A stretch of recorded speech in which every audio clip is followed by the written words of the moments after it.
Welcome to the 2023-2024 Vex Robotics competition season and this year's game, VRC Over Under. Over Under is a head-to-head game played by two alliances, one red and one blue, made up of two teams each. The primary game objects in VRC Over Under are plastic acorn-shaped tri-balls with a primary dimension of just over 6 inches. There are 60 tri-balls total in an over-under match, 1 preload per robot, 12 on the field, and 22 match loads per alliance. There are 2 netted goals on opposite sides of the field. A 3-inch PVC barrier divides the field into a red offensive zone and a blue offensive zone. Each tri-ball scored in a goal is worth 5 points, and each tri-ball which makes it into an offensive zone is worth 2 points. Robots can pick up additional tri-balls from the field or retrieve them from match load zones that are in the far corners of the field. However, robots may only possess 1 tri-ball at a time. Matches begin with a 15-second autonomous period, where robots operate without input from their drivers. During the autonomous period, alliances must keep 1 robot in their offensive zone and 1 robot in their opponent's offensive zone. Robots begin with 1 alliance-colored tri-ball as a preload. This alliance tri-ball always counts towards the same color alliance as the tri-ball, regardless of where it is scored. The alliance who scores the most points during the autonomous period will earn a bonus of 8 points. Alliances may also earn an additional autonomous win point by completing certain tasks during the autonomous period. The 1-minute 45-second driver control period begins once the autonomous bonus winner has been determined. During the driver control period, robots are free to move about the field. However, if an alliance ever finds to the 2023-2024 Vex Robotics competition season and this year's game, VRC Over Under. Over Under is a head-to-head game played by two alliances, one red and one blue, made up of 2 teams each. The primary game objects in VRC Over Under are plastic acorn-shaped tri-balls with a primary dimension of just over 6 inches. There are 60 tri-balls total in an Over Under match, 1 preload per robot, 12 on the field, and 22 match loads per alliance. There are 2 netted goals on opposite sides of the field. A 3-inch PVC barrier divides the field into a red offensive zone and a blue offensive zone. Each tri-ball scored in a goal is worth 5 points, and each tri-ball which makes it into an offensive zone is worth 2 points. Robots can pick up additional tri-balls from the field or retrieve them from match load zones that are in the far corners of the field. However, robots may only possess 1 tri-ball at a time. Matches REC Foundation Team Engagement Manager for all the details.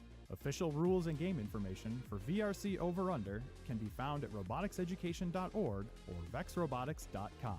To register a team, find events near you, or ask a question on the official Q&A, please visit robotevents.com. Best of luck, and have a great 2023-2024 season.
Attention all teams, we'll start our first quarterfinals match at 1:30.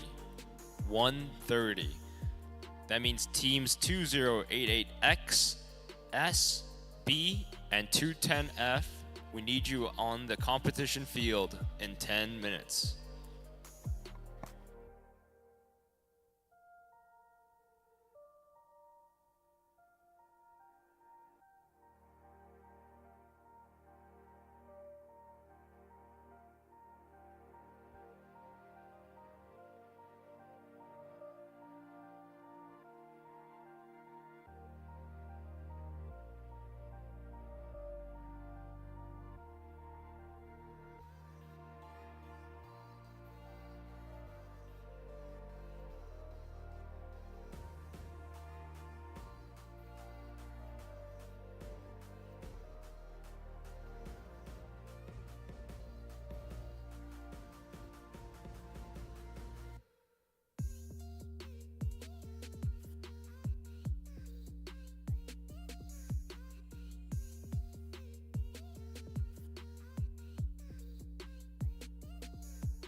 Above all distraction, above every doubt, you have my attention here right now.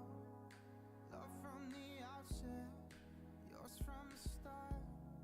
You broke through the darkness to have my heart. I'm lost to the world, in you forever. In a love that never fades, in a hope that never sways. You'll never let go. This love is wild, wild. You got me reaching for the sky. Now I'm spinning over why you'll never let go. This love is wild, wild.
Attention teams, elimination match number 1. The quarterfinals will start as soon as possible. Can we have the teams start coming to the field, please?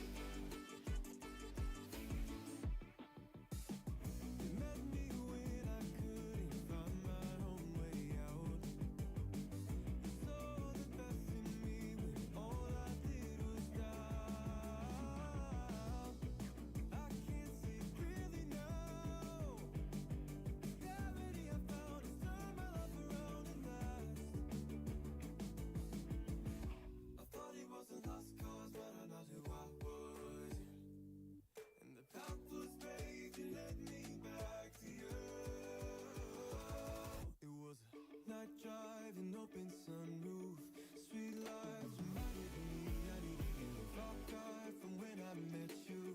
I'm looking your way, you're looking mine. Can we reignite the life we used to breathe and fight the lows and all this empathy? I didn't see you, but I'm glad to stay.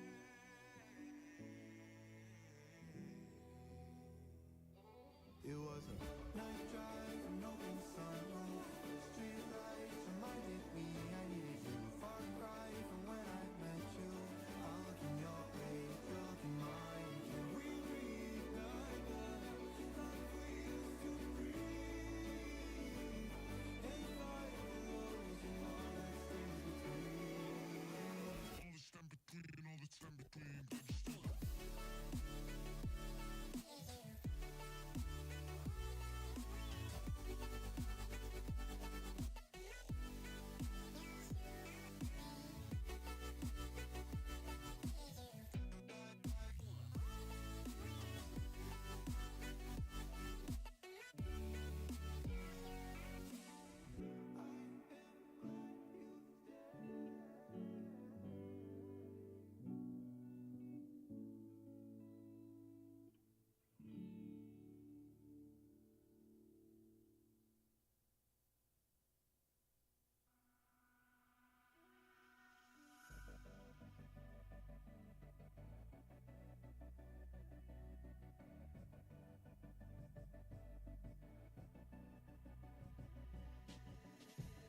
They say that life's too short to be holding this tight. So why am I walking light? And in this world of light and color, I'm not afraid of the night. Back to Robot Rodeo here at the Calgary Stampede. My name is Justin, this is Cabot, and we are getting set for our elimination matchups in the next few moments. And again, Cabot, if this is your first time taking a look at a VEX competition, this is where we see teams start to put everything on the line on the field. That's right, ladies and gentlemen, you're about to see it get really hot in here. Not only are motors gonna be going at 100%, so are these students. So far, they have played qualification matches where they have been randomly paired with another team here at the competition. And so it's kind of hit and miss as to what you and your alliance partner can do together. But in the eliminations rounds, Justin, they have selected their alliance partner, and they will stay with that alliance partner for the rest of the tournament this weekend. And this is where they have matched up. They have put strengths and weaknesses together, and we're going to see some powerhouse teams just really show what they've got in these elimination rounds.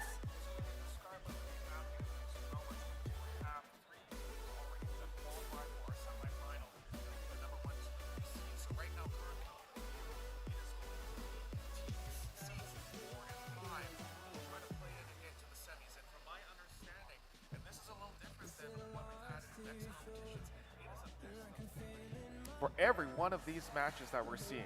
That's right, best of 3, so it's not one and done. These teams, in order to make it to the next level, are going to have to beat their opponents twice to move on in these rounds. And so, unlike during the qualification matches, we see teams having an opportunity to get back into the pits, make those repairs. There's not a lot of a change time here that we have in the main field now. We've talked about endurance all weekend, and this is when the teams that can endure are going to really come out on top.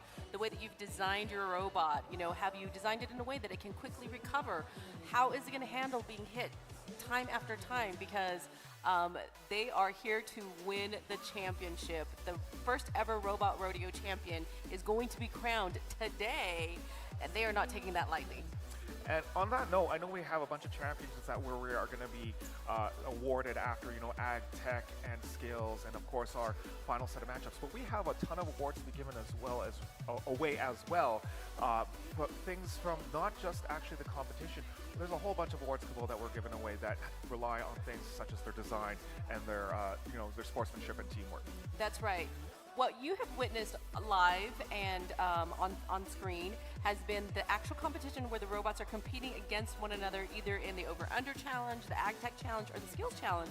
But there's a fourth challenge, and it's the Engineering Notebook, the Judged Awards. Just like in a beauty pageant, someone may not win the queen role or the princess role, but they may have the best smile type thing. And so in the robotics world, there are awards outside of performance awards that we call judged awards. Some of them are, for example, the Think Award is going to be given to a team whose programming, they may not have the best driver here, but their programming may be phenomenal. And so we want to definitely recognize that team. Another example would be like the Sportsmanship Award, a team that has just really shown the spirit of what VEX is all about. What are some of your favorite judged awards, Justin? I mean, I think honestly one of those, I look at the design one, and just because the design award is that overall going through the design process, being able to see how and again, a lot of these teams here have not just come up with a robot just like that. They have been working months on months to make sure that that robot is top quality, and not only to create that, they have to be able to learn to document that process and be able to go from what their ideas were to what they have the final product is. And I personally believe that it is that process that is just as important as being able to come out into the field and drive on that arena. Absolutely. So in the background, we've had a team of judges interviewing the teams, studying their engineering notebooks, and making sure that these teams fit the criteria for those judged awards. So we have a whole slate of awards beyond the performance awards to be awarded later in the day. I just heard from our referee that I think we're ready to go for this play-in matchup here on the main field. So let's head over to the main field right now as we have the number 4 and number 5 seed right now ready to compete. This is for seed number 4, that is Loaf of Bread and OK I Pull Up. And then for seed number 5, that is Stratus. And now the team we've learned is Be Humble, headed there on the Blue Alliance side. All right, let's do this. We got the thumbs up. Autonomous in 3, 2, 1, go. And again, this is 15 seconds autonomous. Just a reminder, if this is your first time joining us, this is where the robots are doing this all on their own. They don't even need to hold onto the controller. This is all about programming and coding the robot to do exactly those tasks. As we can see in that matchup, that there is a couple there that might have been scored underneath the goals. Kabo, what do you think?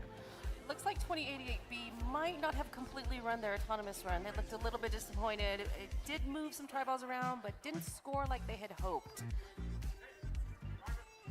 We have an autonomous bonus for the Red Alliance as we now head over to the driver control in 3, 2, 1, go. All right, we've seen these teams all weekend long, and now they're going to lay it on the line, but I'm seeing an issue right now with 210F. Oh, wait, no, there they go. Okay, I Pull Up now moving, and they're on that Red Alliance side. Alongside of them is going to be Loaf of Bread, and now we're seeing some robots trying to get into the loading zone as we now have Loaf of Bread head over to the Red Alliance side. All 4 bots now on the Red Alliance section, as now OK I Pull Up will head on underneath the blue alleyway to try to score. Great defense from Stratus to prevent the scoring now.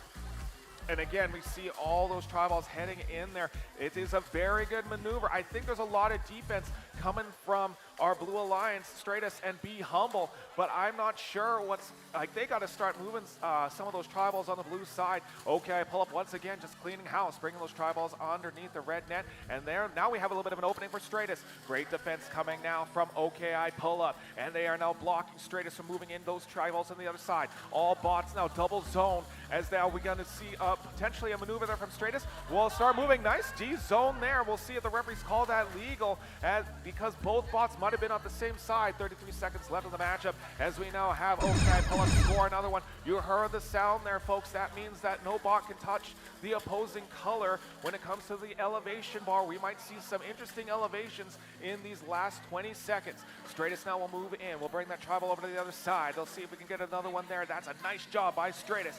And we now have OK pull up getting hung up on the barrier. 10 seconds left. We'll see if we have an elevation. We see right now that is Be Humble going to elevate. They're going to try to get a balance on that barrier. Nice little chin up from OK pull up. They definitely pulled up right there. And that is time in our first matchup for this qualifying play-in match. And you can see now referee Alex measuring the OK pull up. I'm pretty sure that Be Humble on the floor there. So I think 20 points going to OK pull up.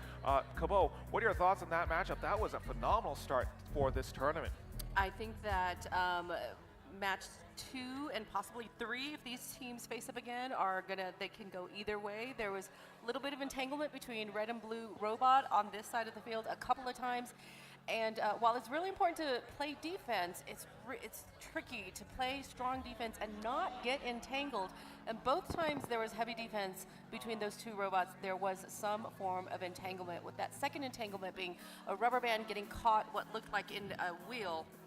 And that just kind of disables you, prevents you from being able to play offense or defense, and it happened a couple of times, so locked a couple of robots up for a good chunk of that match, but didn't prevent their alliance partners from scoring and doing what they were supposed to do.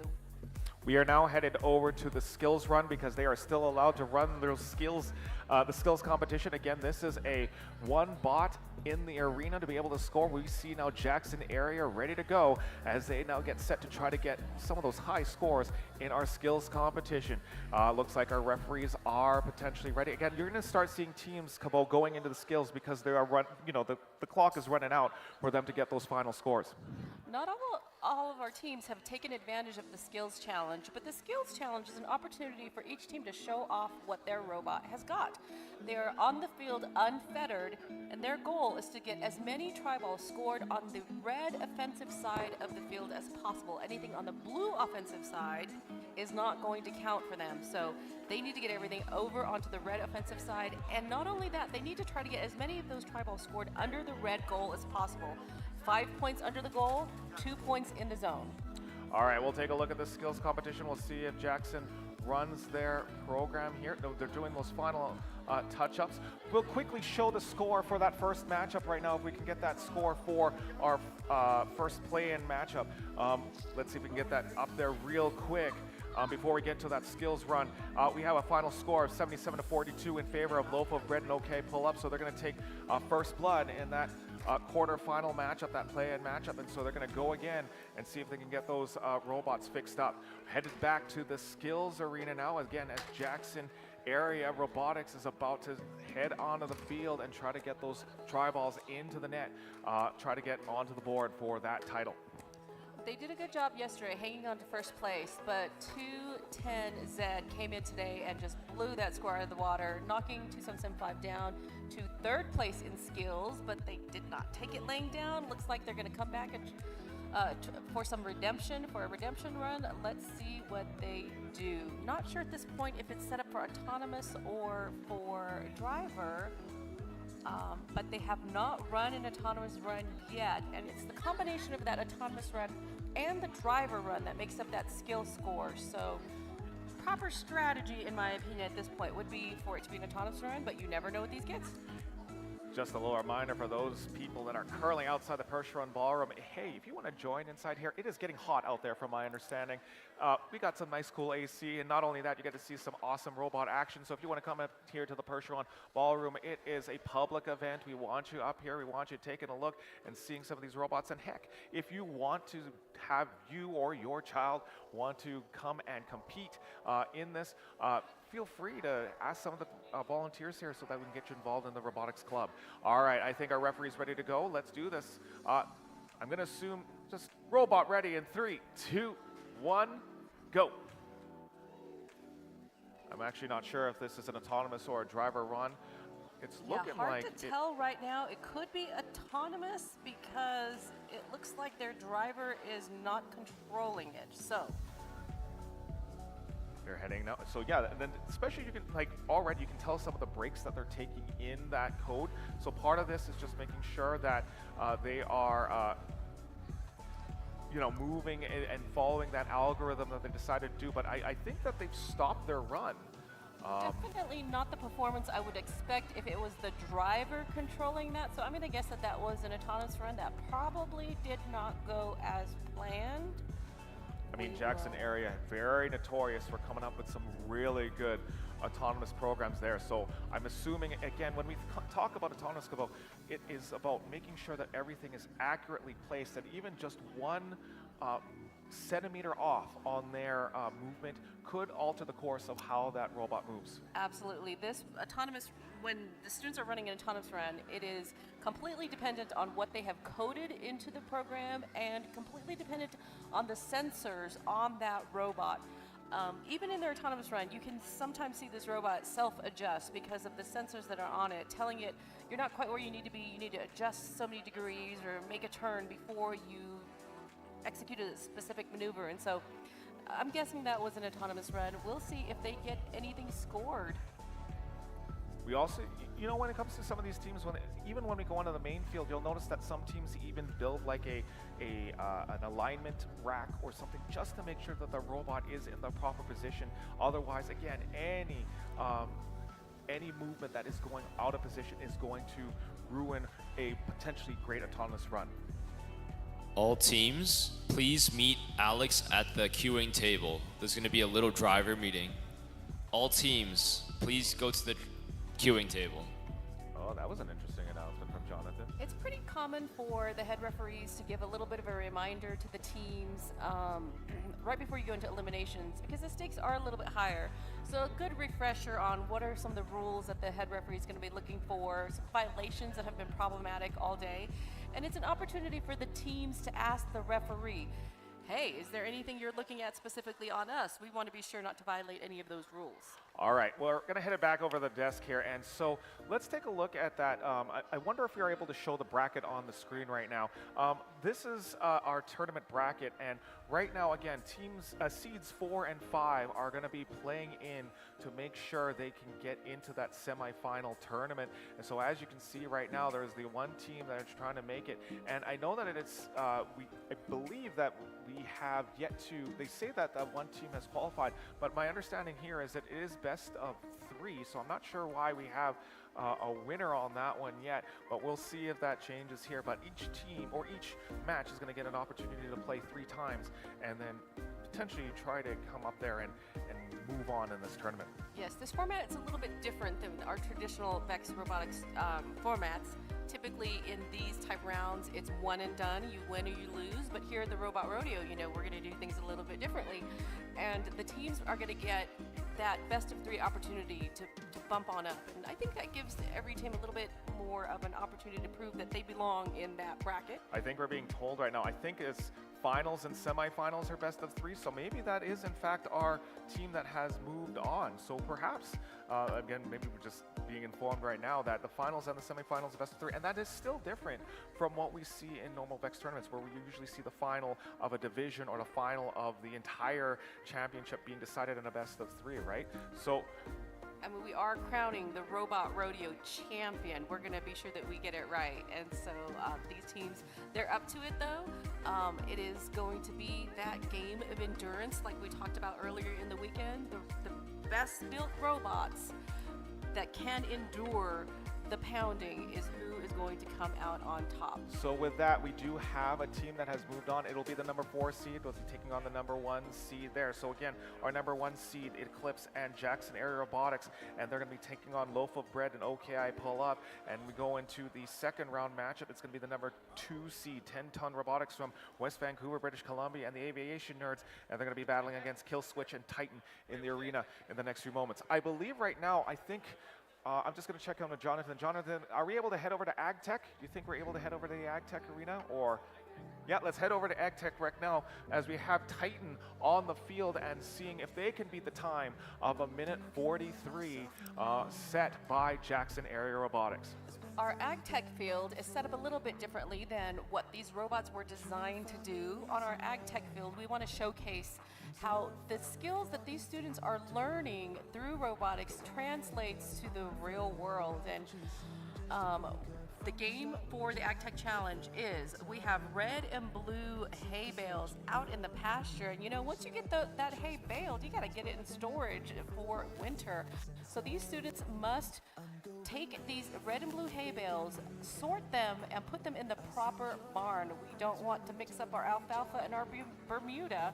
And so these students must sort and store their hay bales, and the quickest time wins. Currently, our leaderboard has Team 2775B at 1 minute and 43 seconds. And again, that is cemented now because each team is going to get 3 runs at the Ag Tech Challenge. So that is the time to beat.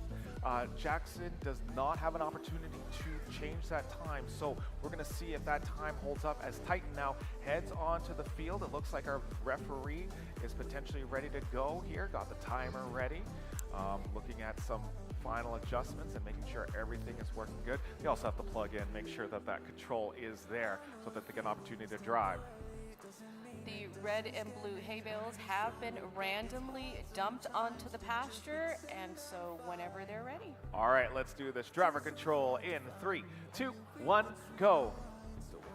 Now, what we've seen in the strategy Cabot so far is that it is sorting them potentially outside of the barn area or the storage area before they start putting everything in. That's right, 210T, this is their second attempt, and what we've seen is that when a team first attempts this challenge, everything is different. The turf is different, the tri-balls are reacting differently, their motors are under more of a load because they're not used to this friction. The robots are definitely moving slower on this turf, but 210T, this is their second attempt, so they already know what it's supposed to feel like, and I imagine they have come back with a strategy to beat their first time. The question is their strategy going to beat the first place time? And again, in this game, we are playing for the prize money. It is $10,000 of prize money being given away in the form of a scholarship for many of these students. So they are going to try to, and I believe it's going to be the top 3 teams. So even if you don't beat that minute 43, just getting on the podium is going to be just as important. Absolutely. And what we have seen is speed. Although speed is important, accuracy is way more important, because if you put a wrong color hay bale in the wrong barn, that is a 5-second penalty, and in any speed event, those penalties really do add up. So slow may look slow, but accurate is so much more important. We've got a time of now about almost minute 30. They are coming close to that time to beat, again, our unofficial time, and they are really trying to get in there, but they have, in fact, I believe they've beaten their time from their last run yesterday, and so they're really trying here, hitting to that minute 43. I don't know if they're going to beat that time, but they are definitely make a heck of a run here in the Ag Tech Arena. And so many thanks to the Youth Initiatives Committee and the Calgary Stampede for sponsoring this event, providing some of the prize money. This has been a favorite of the students all weekend long, and as anxious as they are to get on the field to face their teammates and opponents, they have been very anxious to get on this field and to show their stuff on this field. So many thanks to our sponsors, Castles and Kane and Calgary Stampede, for having this vision and helping our kids to understand that they can apply what they're learning in robotics in other areas and other challenges also. It looks like they have ended the run. Great job by the Titan team. As we now take a look, we've got an applause from our audience. Again, putting on a show there in the Ag Tech Arena. Looks like all hay bales have been placed appropriately, so I think we've got a final score from our referee. We've got a time of 2 minutes and 23 seconds for that run. Again, not close, man. That Tennessee team has a great time, and yet has to be touched within that minute 43. They didn't quite beat the time to beat, but they also, I'm pretty sure they beat their first time, and that is so valuable. They definitely took the lessons they learned from their first run, and they applied a strategy to the second run. Very, very efficient, no mistakes. Good job. Well, we'll see if Titan will go again. They've got one more shot at it. As we, I believe, can update if we can get an update on the AgTech scoreboard so far. And again, we've seen that it is the minute 43 that is the leader, and coming right there is Eclipse 210Z at the time of 2 minutes and 15 seconds. They got one more attempt at it. Teams are still trying to think about whether or not they want to head back into that AgTech challenge. They also have to balance Cabo heading back into the arena and heading into that final tournament, and we still have a skills competition that they got to deal with as well. Absolutely, so many options for these students. They just really prove that they have the ability to be versatile. They can go from head-to-head matches to the AgTech challenge on a game that they have not prepared for. This is the first time they've ever done anything like this. What a fun way to challenge these students. And then of course they're gonna show off what they've got on the skills field. And on top of all of that, ladies and gentlemen, they're honing those soft skills and learning how to do interviews and advocate for themselves and their teams with the judged awards. So something for everyone through the robotics challenges here. Well, we're headed over to the semifinal round now, and this is the #1 seed, Eclipse and Jackson Area Robotics. They're taking on the #4 seed. They just competed to play in on this matchup, and so they're making those final adjustments. Again, for the #4 seed, that is Loaf of Bread and OKI Pull-Up. Cabo, what are we expecting from these teams moving forward in this semifinal? It's pretty easy for people to look at this challenge and go, well, you know, that first ranked seed, that first place seed is gonna, you know, just dominate. But let me tell you what, underdogs are always hungry, and I am a fan of the underdog. I love a good upset, so I wouldn't be disappointed to see our 4th seed team, and anxious to see what they're going to be able to do in this match. And we have to remember that, again, because this is endurance, you never know for that, again, the #1 seed. It could be a broken chain to a tip over that wasn't anticipated, and that could put our Blue Alliance, our #4 seed, back in the running for winning this matchup. This is, we did say this is 2 out of 3. Best 2 out of 3. 2 out of 3, so, you know, never know how this is going to turn out. Teams putting the final touches on their robot. But I think these teams are ready to go, one step closer to that robot rodeo champion here at the Calgary Stampede. You can see now teams just rushing to make sure that their robots are ready to go, and that is part of the preparation of getting into the arena and just being ready to compete. And you can see right now on the Blue Alliance side that they're using those air pumps. Again, if this is your first time seeing it, this is just their way to get those pneumatics running so they can operate on some of those other mechanisms that they've decided to place on their robot, whether it be additional wings to extend their robot or even working on some of the intake, any one of those mechanisms, because as I think we mentioned, Gabo, it does remove a motor from the actual mechanism, so it gets a little bit more versatility with the robots. So they are allowed their full 8 motors and the pneumatics on top of that with this year's game, but love to see Jackson Aerobotics letting the opposing alliance use their air pump to fill up their pneumatics. And as much as you're going to see them be competitors on this field, they're friends off the field, and I love to see that kind of sportsmanship and friendly helpfulness amongst all these teams. But, all right, final adjustments. Wait for just again, and you see there's just minor adjustments because again, in this, for those people who don't know how this game works, we're going to see 15 seconds autonomous. This means that the robot is going to do score some of those try balls in the net without guidance from our driver, and then a minute 45 on the clock for the drivers to score as many try balls as can. And again, we don't have all of the try balls on the field. You'll notice that some of the competitors have try balls in their hands, and even when we get to a more expert level, you'll start to see teams wearing even goalie gloves or goalkeeper gloves on their hands, or even I think I've seen guarding gloves once in a while, just to make sure that they can get those try balls right into the robot. Absolutely. Looks like all teams are just about ready. We'll wait for the thumbs up from our, oh, there's our head ref. Head ref Alex is saying, does this look good? And I'm hoping it appeals to head referee Alex's standards.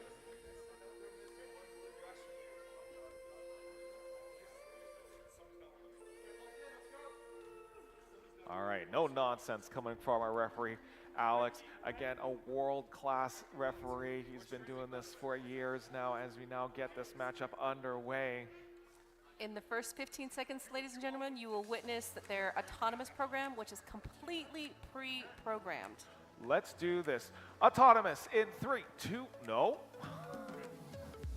All right, autonomous in 3, 2, 1, go. As we said here in these first 15 seconds, the drivers are not even controlling these robots right now. They are currently going and trying to score these. And again, they are putting probably one of the more aggressive programs into this program. As you see right now, Eclipse with that score of 3, and on the same time, that was OK Pull Up scoring 3 on their side.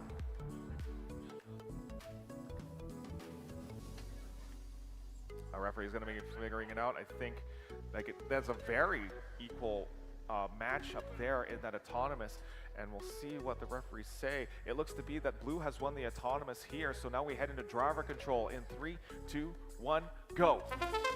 Again, minute 45 on the clock as we now see the matchup between the number 1 seed and the number 4 seed. We can see now Eclipse heading over, underneath the alleyway, and we'll try to go in there, but nice defense being played by OKI Pull Up.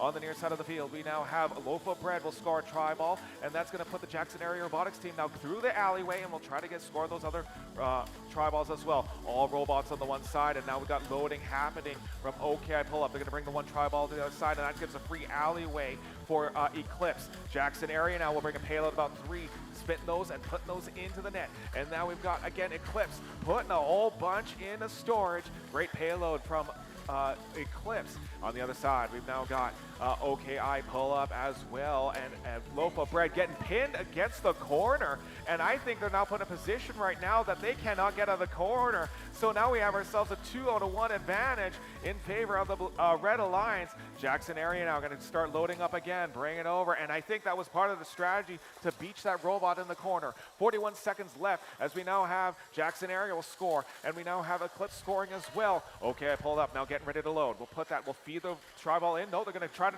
play defense and change the strategy midway as we now head to the last 30 seconds of the matchup. Right now, we've got Loaf of Bread now playing defense, protecting the net against Jackson Area Robotics. A little bit of a pin there against OKI Pull Up, and we've got 18 seconds left. We're going to see potentially some great elevations. 15 seconds now as they got a little bit of a pin. They're going to utilize those 5 seconds to keep the robot at bay.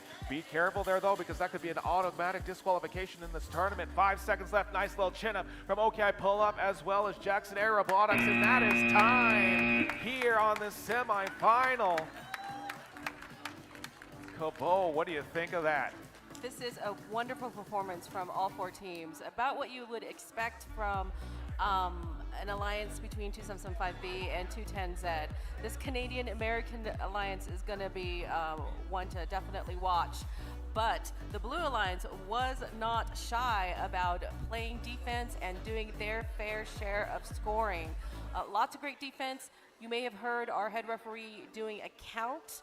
These teams are allowed up to a 5 count of pinning, trapping, holding, lifting type maneuvers, preventing their opponents from scoring.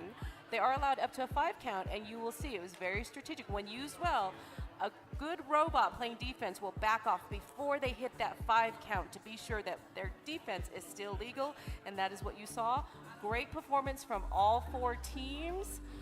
But we didn't see what the head referee sees. And so based on the field, you might assume one alliance won over the other. But just like in autonomous, from a quick scan of the field, you kind of thought red may have won that, but they didn't, because there was a penalty in there that our head referee saw. And so because red had that penalty, blue automatically won that autonomous. I've been told right now in the booth that we are now headed to the skills competition where Tenton once again will just take ownership of that skills area, and they're ready to go for their next round. We've got a final, we'll get to that final score in a bit. I don't know if that is official. We will get that. We're going to show that score right now. We have a score of 157 to 123 in favor of the Red Alliance. So Eclipse and Jackson Area will take first blood in that semifinal. Now we're going to head it, I believe, to Tenton. Is that understanding? Yes, we're heading over to the skills arena right now. Tenton standing by for their skills competition. Tenton hanging on tight to that first place spot. Great autonomous run that they have been using for both their autonomous and their driver run. if the history is any indication, they're going to use that autonomous run as a driver run. Okay, and what I'll that follow. means is that they're confident enough in their pre-programmed, pre-coded program that they're just going to run that. That has been consistent. There is a hang that they've only hit 1 out of 4 times on that blue elevation bar at the very end of their autonomous run. I am excited to see if they will hit that hang at the end of this run again. All right, looks like we're ready to go. We've got our robot ready in. We just get the count of 3, 2, 1. Let's do this. And I believe it's looking to be another autonomous run for Tenton, and I believe they had elected to use their autonomous robot as the driver control, Cabot. That's what it looks like from here. This, I know this run. It's so consistent. It's shooting all those tri-balls over from an unscored position into the scored position beyond that middle black barrier there. Anything that hits on that side of the field is going to be worth 2 points. Not only are they going to get it over that barrier, though, they need to get it under that goal because it moves it from 2 points to 5 points. So it's really important that they push as many of those tri-balls as possible under that goal. And actually, I think this is a driver run, Justin. This looks a little bit more intentional, a little bit more skilled. Those spins aren't typically found in an autonomous run. So I'm expecting a higher score than what they achieved in autonomous, if this indeed is a driver run. Yeah, again, when we think about an autonomous run, it should be pretty predictable of what the robot is doing, but I think I can see that right there, that the robot was doing some things that we haven't seen from the autonomous run. So I believe this was Tenton's driver control, and that is a phenomenal driver run right there. Either that or they added some things during the break to their run, or maybe something bizarre just happened in the code, but they should be very happy with that score. All right, again, I'm seeing some wonderful people coming in here from outside the hot weather and taking a look at the VEX competition, and there's maybe some of you going, how the heck is this game is played? We're going to cut to our game video right to the now. 2023-2024 VEX Robotics competition season, and this year's game, VRC Over Under. Over Under is a head-to-head game played by 2 alliances, one red and one blue, made up of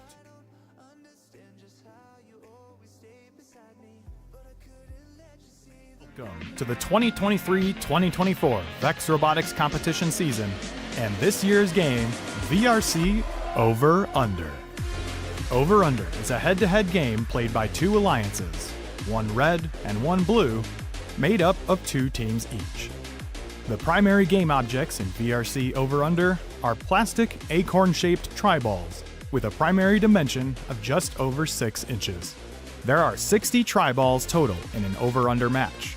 1 preload per robot, 12 on the field, and 22 match loads.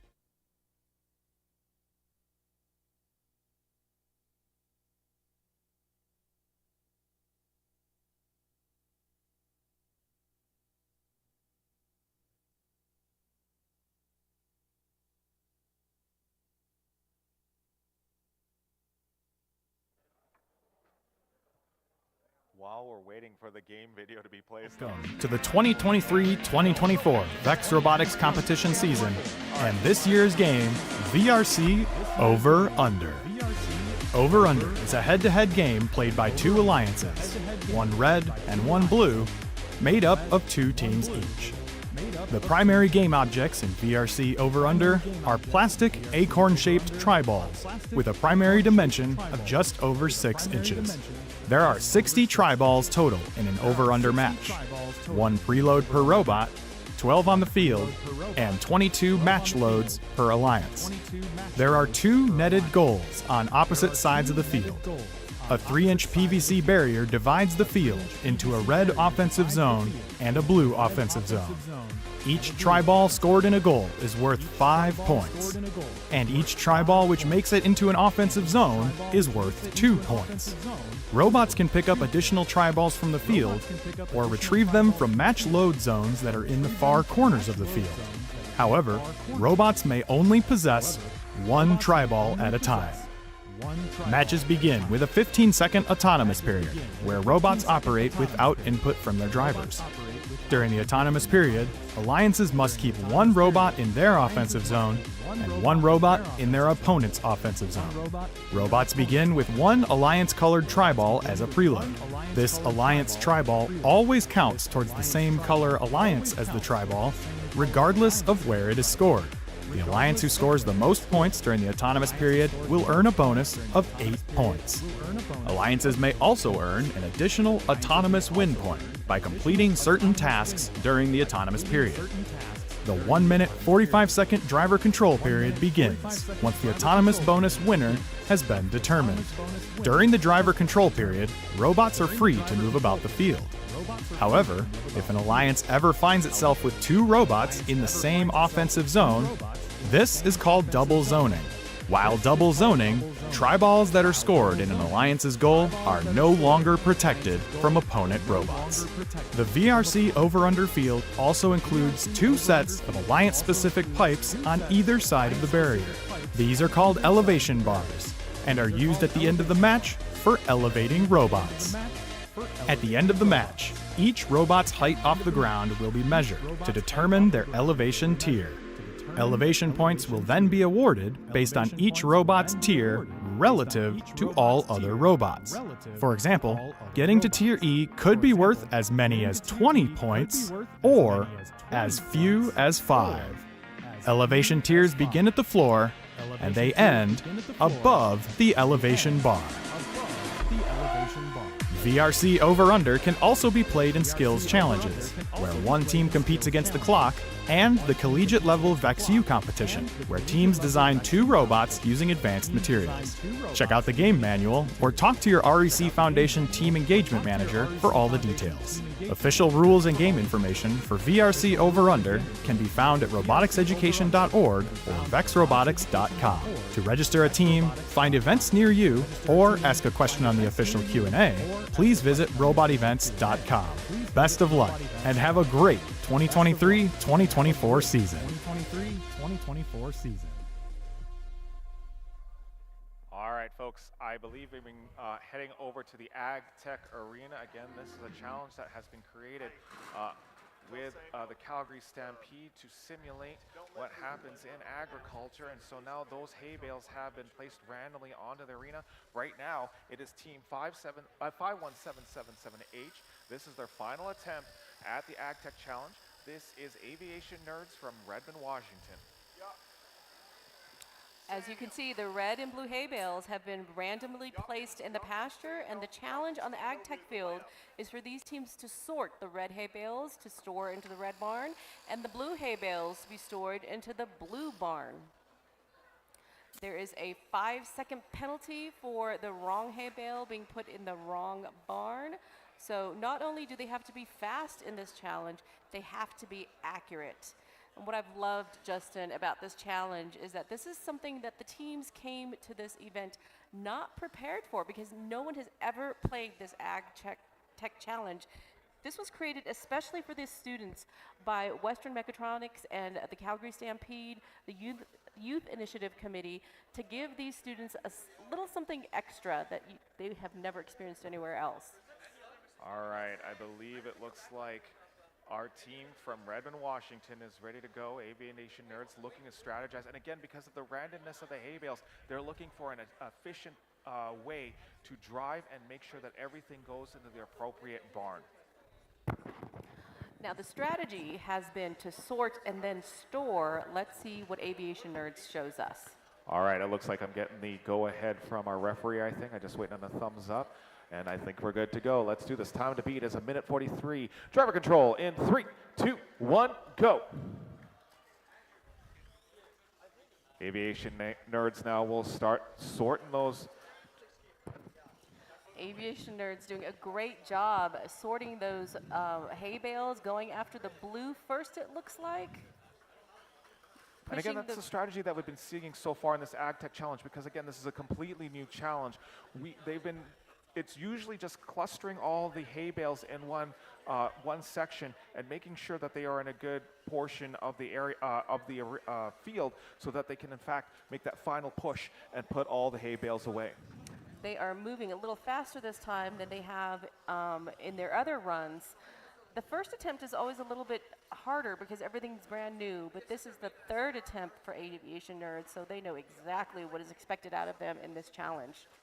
All right, looks like when we have a hay bale that was thrown out, they are now randomly place them in somewhere else, so that has been tossed, and now they're going to try to sort those out. We've got a time of 1 minute, 43 seconds left on the clock to maintain before they can, stay within time. This is, again, their final attempt, and you can see, I would assume that they had changed maybe their motor to start, or maybe something in their design so that they can deal with the turf found in this arena.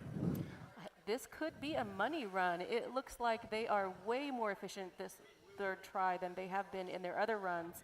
And thanks to our generous sponsors, Castles, Kane, Calgary Stampede, and the committee here, these kids are playing for money on this field, and only on this field is there money on the line, and it is so worth it to these kids because these motors get expensive on these robots.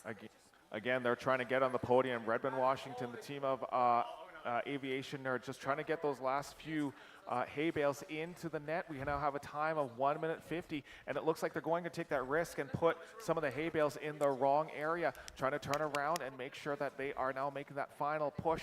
Again, I can see it from that drive that it is that turf that is making it very difficult for our robots to just navigate and put everything down. Yeah, it looks like there's a few penalties in there, and like we said, speed is super important, but accuracy is too. So those penalties are going to hurt them. It's 5-second penalty for every one of those hay bales in the wrong barn. All right, looks like we've got the time done, and so our referees are going to check that one. They definitely put one hay bale so far in each of the barns, so that's going to be those 5-second penalties. They're also going to check to see, and it comes close. You'll notice that the referees are coming into the plane of the barn, and the idea here is that in order for a hay bale or a try ball to be scored, it must have 2 of those points inside that plane of scoring. So they're checking to see if, in fact, all the hay bales have been scored properly. Well, as a livestock owner, let me assure you, if those hay bales aren't properly stored, they are not stored, because if they're not out of the weather, you've got yourself a ruined bale if it sits out too long. So definitely thankful for those referees who are checking to make sure that everything is being stored properly and where it's supposed to be. Otherwise, it doesn't count. We had a final time of 3 minutes and 13 seconds, and so that is not going to beat that time right now, again set by Jackson Area Robotics, as we now head over to the second semifinal, once again with the number 1 seed and the number 4 seed. I'm not sure where that came from there. We will take a look. Stop that match right away. This is the second matchup between our first and fourth seed teams. The last matchup went to Red Alliance, so I am sure that Blue Alliance is out for their life in this match. Yep, this is going to be Loaf of Bread and OKI Pull-Ups last chance, well, second last chance if they can win this matchup. They got it. This is do or die now for the number 4 seed, and Jackson Area and Eclipse are going to try to take this and move on into that final matchup. Our Canadian Alliance of 2088X and 210F did not make it easy for the first seed alliance in their last face-up, and I don't imagine that they will this time either. All right, and again, if you want to have an opportunity to just try what our teams are doing, and they've been working on months, and you just want to have a go at what these how these robots work, we do actually have a demo area behind our audience group, so you can have an opportunity to just try one of the robots and see how easy or how difficult it is to do this task that our students are facing right now in the Robot Rodeo. Teams are making those final adjustments, making sure that everywhere is exactly where it's supposed to be. Because in their first 15 seconds, it's a pre-coded program that they will be running. And those robots and tri-balls will go exactly where these teams have told them to go if everything goes correctly. All right, I think we're about good to go. I think there's one final adjustment being made by Loaf of Bread in the corner. Again, all teams being safe, wearing their goggles, and we're just going to get hopefully a final go-ahead from the referee to run this matchup. 2088X asking for 1 second to make that final adjustment. It looks like they are happy with it where everything is at.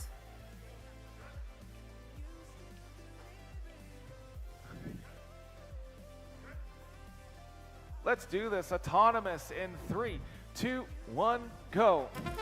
Again, the second matchup in this semifinal. Again, 15 seconds at Autonomous as we now see Eclipse scoring a bunch of tri-balls there. Again, control being done by the robot by itself. No driver is controlling it. This has been pre-programmed to do what they do, and that's that first 15 seconds done.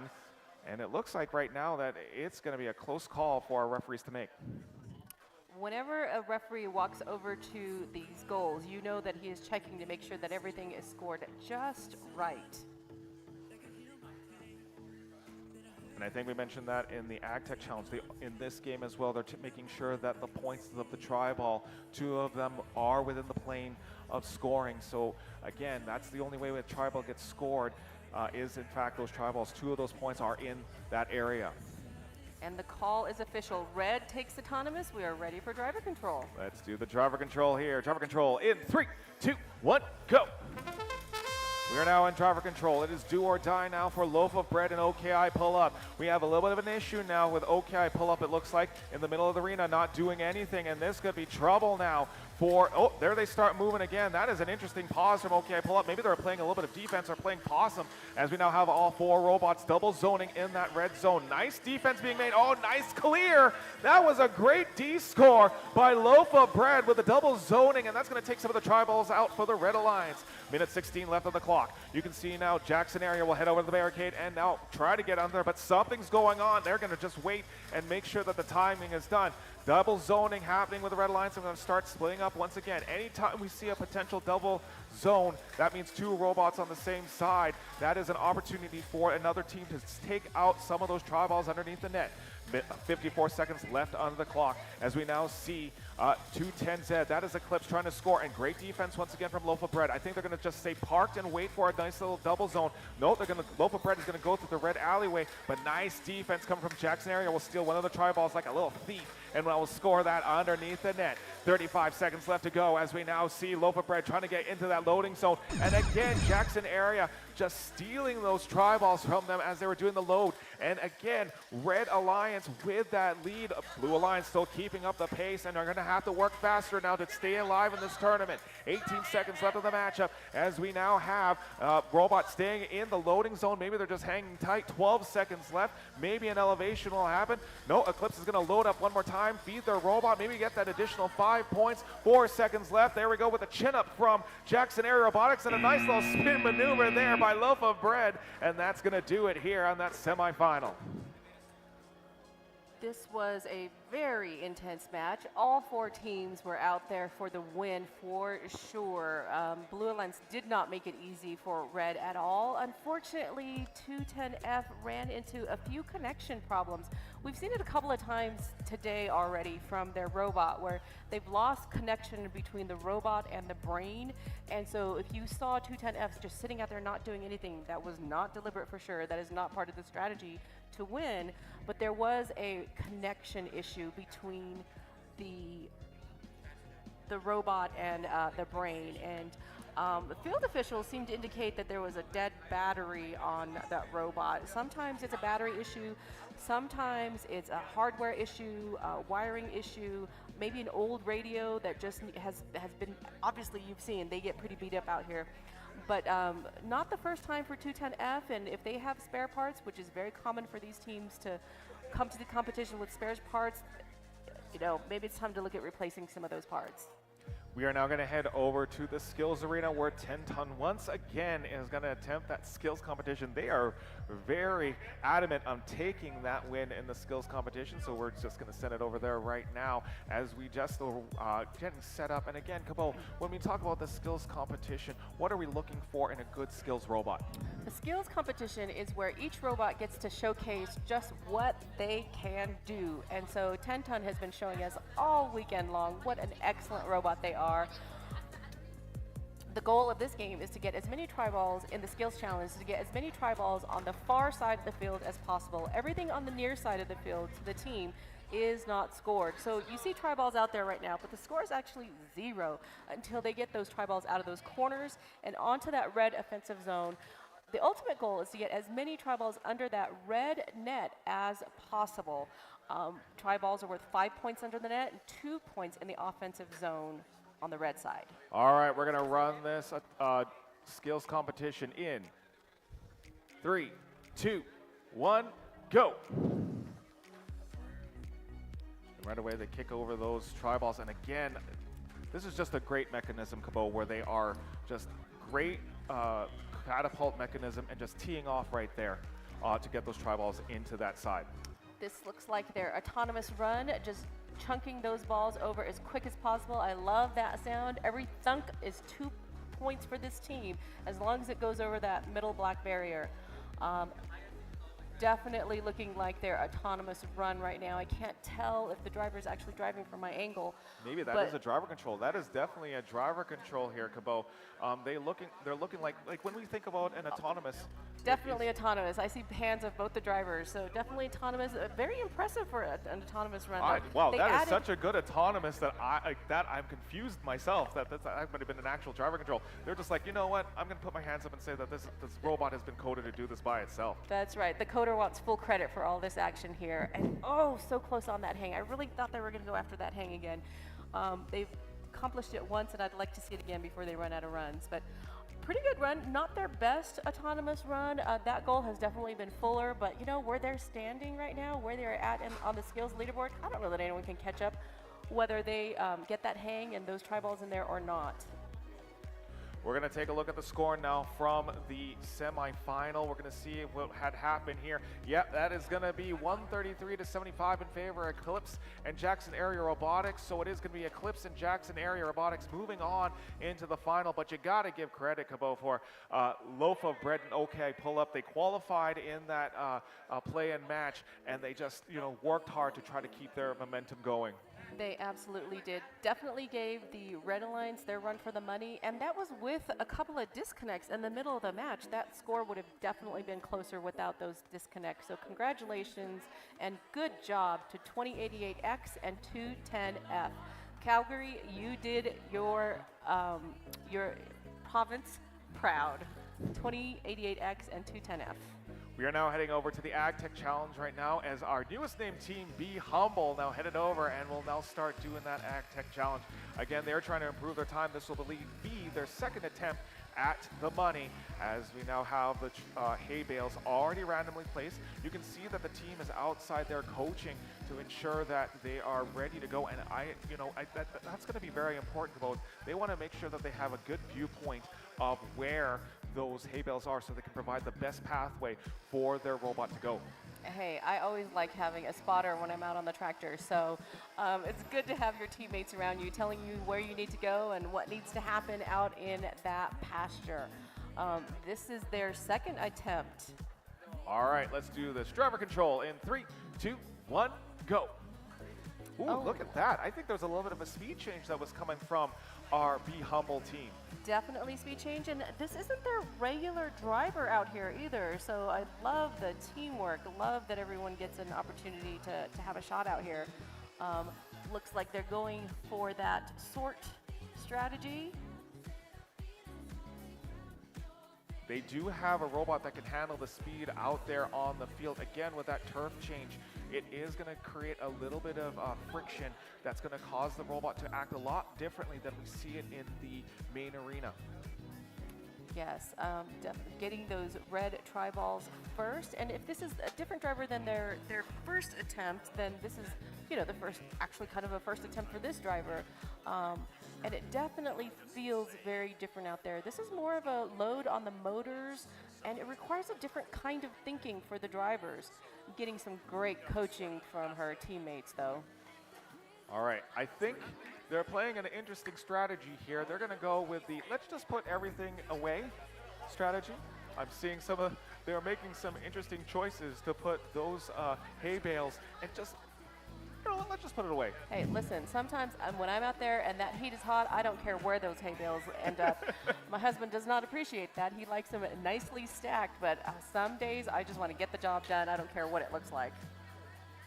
Again, that is Be Humble out there on the Ag Tech field. And again, you'll notice that that has been one of the toughest areas. Normally in an over-under game, there is a barricade that prevents scoring of try balls in the corners. But you're seeing that here, that barricade has been removed. And as a result, getting those hay bales in the corner is a very difficult area to work with.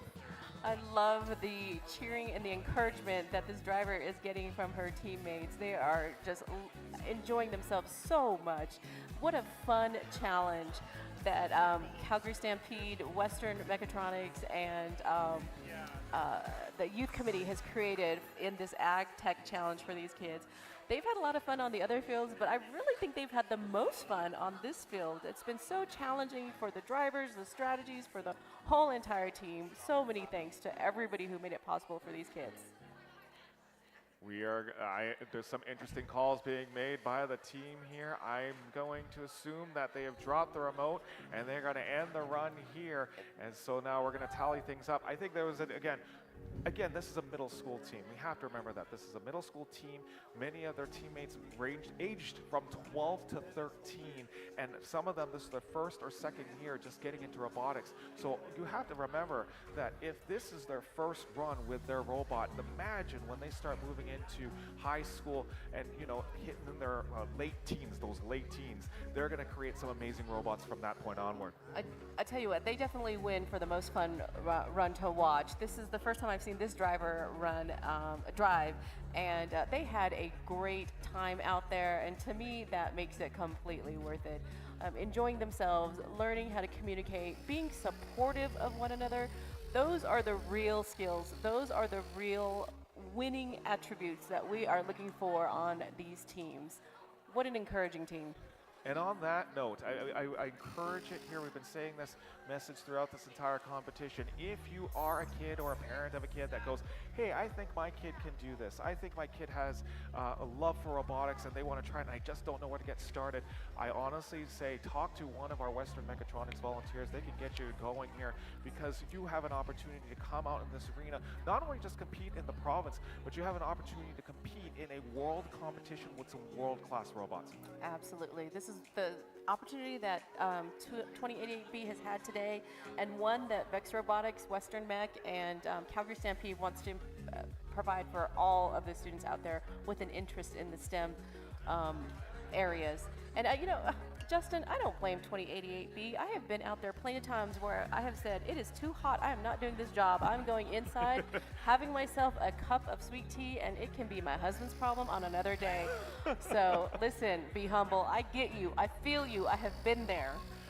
I'm also going to mention here again that Western Mechatronics, one of the clubs here that have been training some of these students for this competition. But I also encourage that if you have a school that wants to get involved as well, being a former teacher myself, it is very important there where you have an opportunity just to see if your school can compete. I know here in the province, or in this city rather, we've had teams such as Sir Winston Churchill, Western Canada, as well as Bowness High School compete in this arena, and we would love to have more teams come out and show their stuff. And so again, all it is just takes one person, one teacher that says, yeah, I think I got some kids that can do this. And once we see more of that, we are definitely going to grow the community here in Calgary.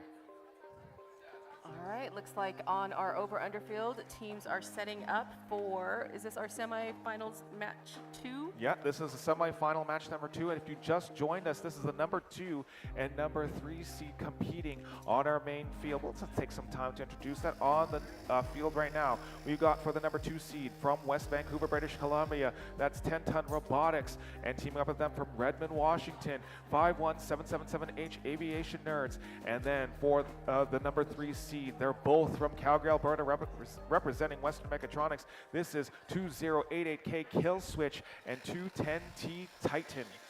Looks like we've got a Canadian alliance versus a US/Canadian alliance. And so it'll be interesting to see what these teams do. I know a couple of these teams are sister teams.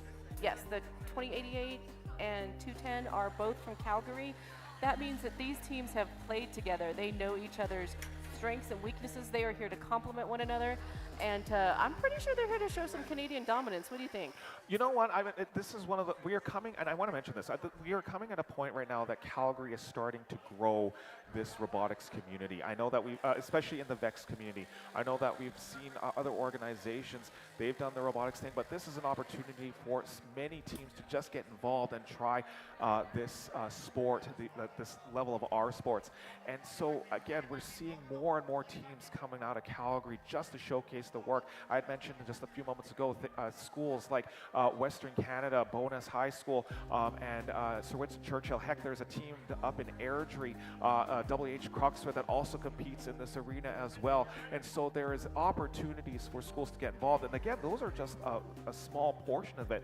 There are many high schools in Calgary that if there's a principal or a set of kids that says, heck, I want to do this, then we can get them involved, and we would even show you how to get that done. Absolutely. This is our really an exhibition event to kind of really just demonstrate and show what these kids are capable of. All right, looks like we're ready to go here in semifinal match number 2, game 1 here. Autonomous in 3, 2, 1, go. Matchup underway right now, 15-second autonomous period as we see Titan now scoring the blue tri-ball in their net as well as one additional tri-ball. On the other side, we see the team from Redmond, Washington. That's the Aviation Nerds. They'll try to get that tri-ball out of the corner. Each one of those we're going to score for the autonomous win points. And again, taking the tri-ball out of the corner, touching the elevation bar and scoring points. But I don't think teams are going to go for it. They're going to make sure that they're going to go aggressive, and we're going to see a lot of autonomouses that are very aggressive in this last round. All right, we have an autonomous win bonus for the Blue Alliance, so we're now heading to driver control in 3, 2, 1, go. Matchup underway, minute 45 on the clock, the horn, and they're off. As we now see 10-10 from West Vancouver will try to score under that red net, and then we have Aviation Nerds doing the same. All teams double zone, and we have an open alleyway right now, but being blocked. They come right away. That's 10-ton robotics, and that again, right over there, that is a kill switch heading over and trying to get scored into that blue net. A lot of little tussle there between Titan and Aviation Nerds. Titan now trying to score, but the Aviation Nerds just playing blocker to that net. And again, all robots now on one side. And we have a weird situation now on the field. That is an interesting tip. They are stuck, and that was not what we wanted to see on the field. They were trying to help, but it is an accidental tip over. So now we have a 2-on-1 advantage for the Blue Alliance, and they're going to take advantage of this situation. Titan and Killswitch will now move in for the kill, and now we see 10-ton robotics. They are on their own with 47 seconds left of the matchup. 10-ton now will start loading up. They are falling behind in this matchup. This was an unfortunate situation with the Aviation Nerds. They did not want to see this here in the semifinal. 35 seconds left of the match. Titan now will score a couple more in there. 10-ton on their own. Titan now alongside Killswitch are trying to score those additional points. They are the third-ranked seed here and are going to try to get to that final again in this best-of-3 showdown. Again, 10-ton will now try to score, but great defense coming from Killswitch. Titan now will try to get around, get into the loading zone once again. 2-on-1 advantage and just taking advantage of it. 10-ton now with the opening in the alleyway. Nice blocking coming from the Blue Alliance. 8 seconds left of the matchup, and we now have an elevation. They're going to see if we can get both robots elevated. Another elevation. 10 Titan elevators. Oh no, they fall off the barricade. That is time.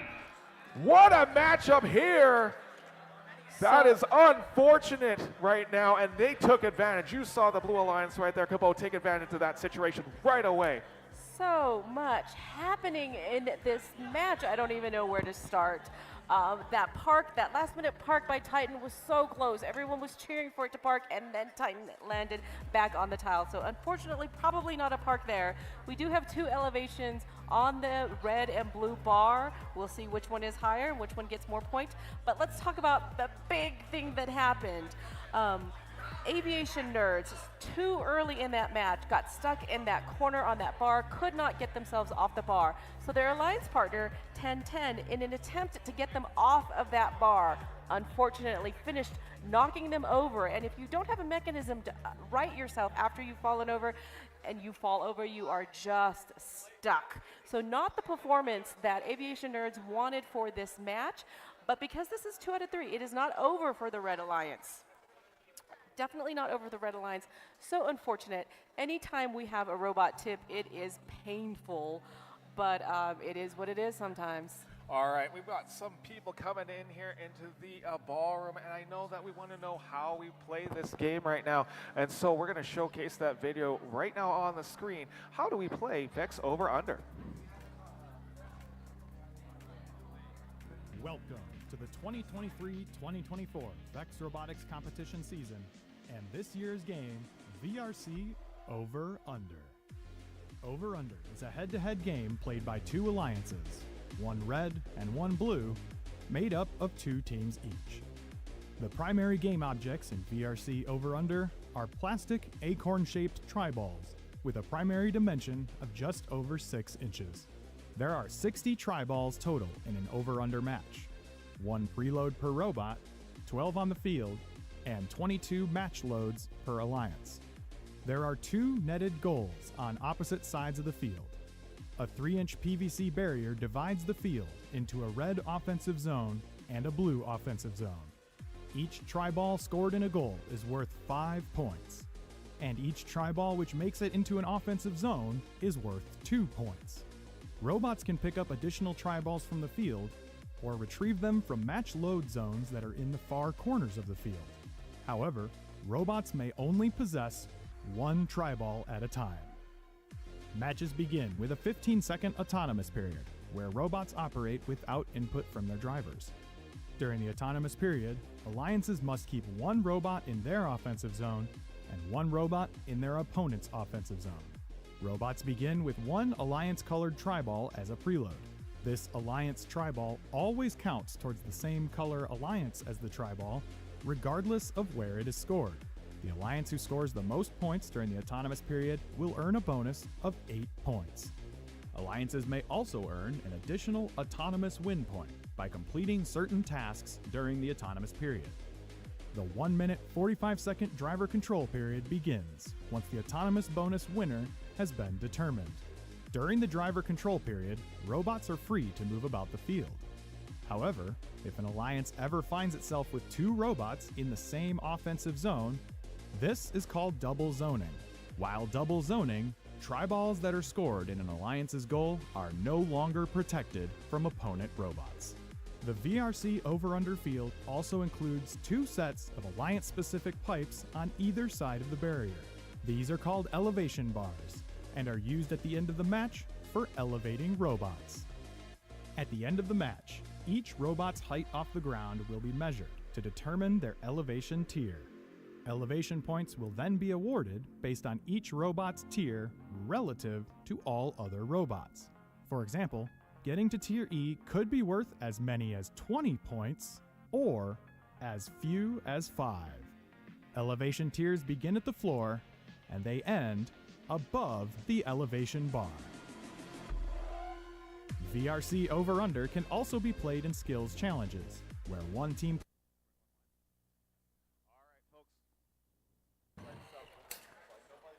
All right, folks, we're going to take a look at that score from our last semifinal. That is a score of 133 to 67 in favor of Kill Switch and Titan. You saw, Cabo, right there, that they took advantage of that tip-over situation. Absolutely. You heard me say it earlier. I am a fan of the underdog. I like a nice upset. This is the upset. Maybe not quite in the way we like to see it. We like to see it really clean without a tip or any major penalties. But you know, when red tips red, there's no penalty for that. And so it is what it is. Congratulations to our 3rd seed team. But they are going to get one more shot, so 10-ton and Aviation Nerds will get one more crack at it in the main field. We're going to head over right now to the skills field as we have, it looks to be Jackson Area Robotics standing by with the hard hats, and they're now headed over to the skills field. They're going to try to score some points out there, out on the field right now. It doesn't look like they have their kicker in place this time, Cabo. No, it seems that they left their kicker in the States. So they're going to go with it and adjust like these kids are so good at doing. All right, let's run this run in 3, 2, 1, go. This looks like an autonomous run that they are doing. Going to try to feed those tri-balls into the field. Without that kicker, you can see it's so much slower than the performance that we saw from 10-10. Looks like a little bit of a delay in their program there, but going at it again. But it looks like they're using almost like an outtake, like they're just spitting them out and putting it through the roller, and they're just going to load it up through the alleyway and just make sure. That is a lot of tri-balls that they're going to try to go through the alleyway right now. That is a lot to manipulate, but they're just going to have to adjust for not having all of their robot, their entire mechanism. Some of these robots have mechanisms that detach, and if you detach your mechanism and leave it at home, you're going to have to adjust while you are here. You know, are they still going to keep loading? Yeah, nope, they're going to go for it. Is it strong enough to push everything in? Man, they just got them all under there. Look at that maneuver there from Jackson Area, and they're going to just do that chin up right away. Nice job by Jackson Area Robotics. That was an interesting strategy coming from them. And you know what, let's just put everything on the field and just see how many we can get over to the other side. There you go. All they got to do is get those tri-balls from one side of the field to the other side of the field, and they've got a few over. That's much better than the score of 0. And then they've got that little hang that they programmed on the fly here at the event this weekend. Love to see these kids adjust and adapt and do the best they can with what they've got.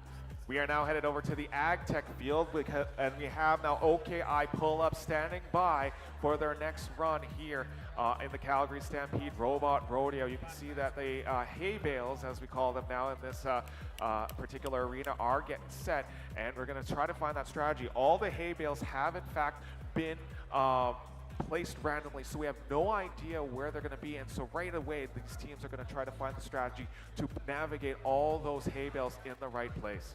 This Ag Tech Challenge was specifically created for these teams at this event. This game has never been played anywhere else in the world. Our first time seeing it here at the Robot Rodeo at the Calgary Stampede. And the challenge for these teams is that their robots were not designed to do this sorting type game, but these kids, like you saw from 2775B, you're going to see it from 210F. They're going to adjust to their circumstances, and they're going to get the job done.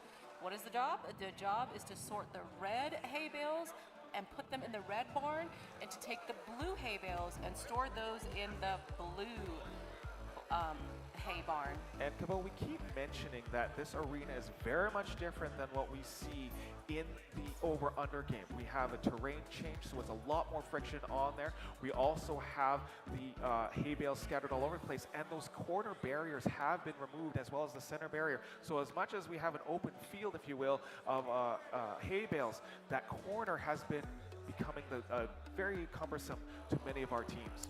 It has.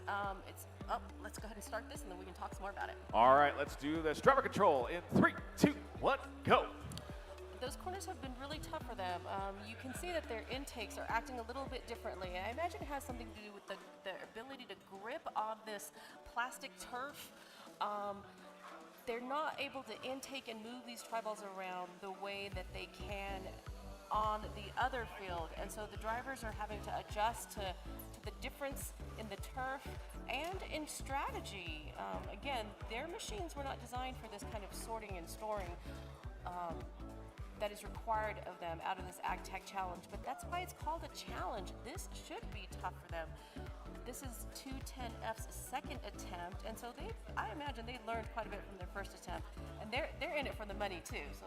And we have to remember that this is the only event that we've seen. It's a modification of the over-under game that Vex has offered, but this is also a timed event. So unlike the skills competitions that we see, this is completely timed. And we can see on the unofficial timer right now, hitting at a minute so far. That time to beat a minute 43 set by Jackson Area Robotics is a tough time. And again, even if they're following those similar strategies that Jackson has thrown out there, I think Jackson has done an excellent job in doing that effectively on the field. They may be pretty confident in that spot, but I see their driver standing there watching the competition, making sure that trying to figure out if he's going to be able to hold on to that title. I love how specific and careful 210 is being, because it is a timed event, but accuracy matters more than you would think. Every hay bale that is stored in the wrong barn is a 5-second penalty. And if you've ever done a timed event anywhere else, you know that those penalties add up, they matter, and they hurt at the end of the run. We've got enough time right now, about 1:50, so they are a little bit over time here, and they've still got a bunch of hay bales to go. But again, it's not just first place here, Cabot. All teams, I believe, that make the podium are in it for the prize money. Again, $10,000, a share of that $10,000 prize money up for grabs here on the Ag Skills Challenge. Yeah, I'm thinking about that money, Justin, wishing that I had built a robot for this ag-type challenge. I didn't see an age limit on that. But these teams are doing a great job, and I know their parents and coaches are going to be happy to put some of that money right back into the robots for these kids. And that's the thing, Cabo. A lot of these teams, there'll be fundraising or money that comes from their own pocket for like club fees and whatnot. It comes to like many of these teams put that time and effort and those resources into creating an excellent robot that not only they showcase their region, but potentially at the world stage. Absolutely, absolutely. And I love seeing, good job. Looks like all the red hay bales are in the barn. Now it's time for the blue. But I love seeing these teams respond to how these tri-balls are reacting. From what I'm seeing, it looks like this turf, this AstroTurf, is a little bit slick for them, and gripping that hay bale has been a little bit rough for some teams. All right, looks like the time is there, and I think we're going to get an official time from our referee. The time to beat was 1:43. I know they got a little bit overtime, but again, OKI pull-up is going to get one more attempt at it. So we've got a time of 3 minutes even for OKI pull-up. So as we take a look, I think we can throw up really quickly the scores for the Ag Tech Challenge. We're going to see who's at the podium right now. I don't know if we'll get that updated score, but right now it is still Jackson Area Robotics Team 2775V with a time of 1:43, and that time has been solid for this entire competition.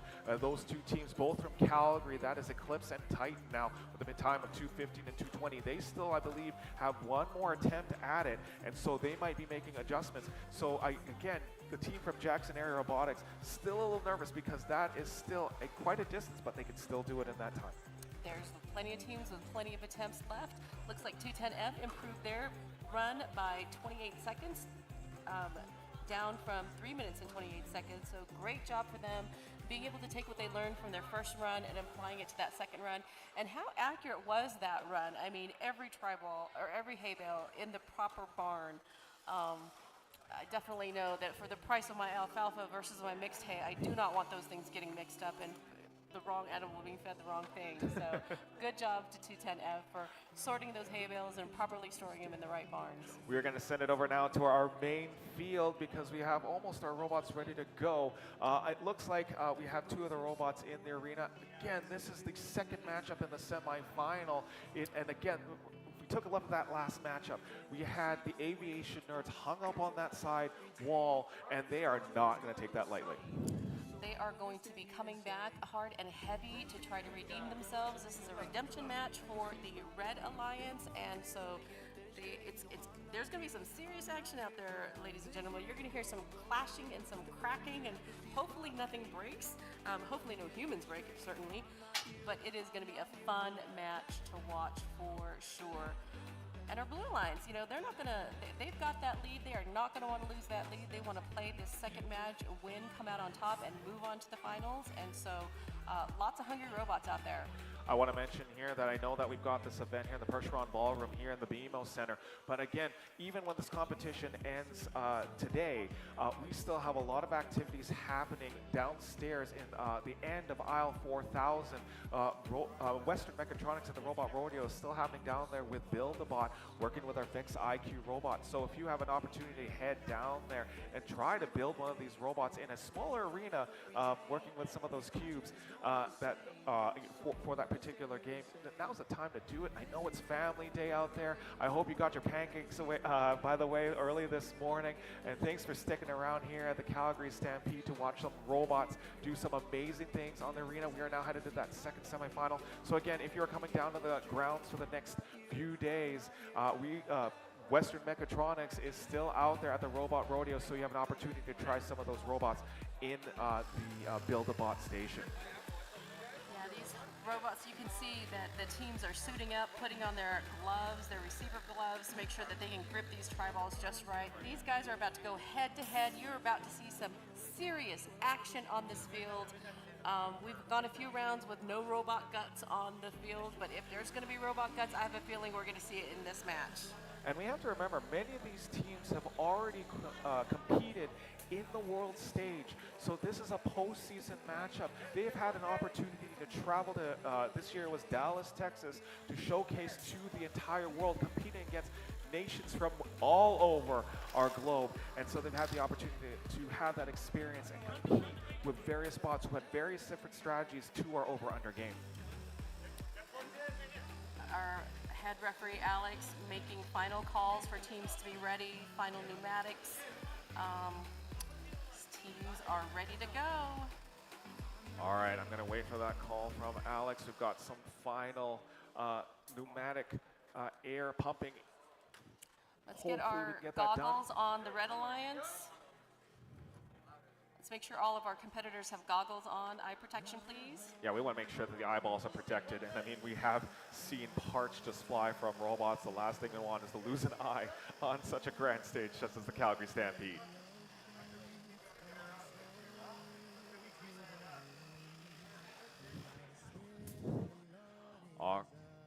All right, folks. These teams have been here for a couple weekends. I want to just hear you. I know that I've got a little bit of a crowd here. Can I hear a little bit of an applause, a little bit of a cheer for these guys? Like, they've been working super hard. They need your energy here, folks. All right, let's do this. Semifinal match number 2. Autonomous in 3, 2, 1, go. Kill switch now will start moving in again. We'll move that blue tri-ball into the red zone. Again, even though it's going into a potential different net, those tri-balls will count for the colored alliance member. So it doesn't matter if the blue tri-ball is under the red net, that will still count as 5 points. And we see Titan trying as well, but it doesn't look like that the blue alliance has a lot of tri-balls under the net. We'll see what our refs have to say with that one. It's definitely going to be a red autonomous bonus as we now move into the driver control. In 3, 2, 1, go.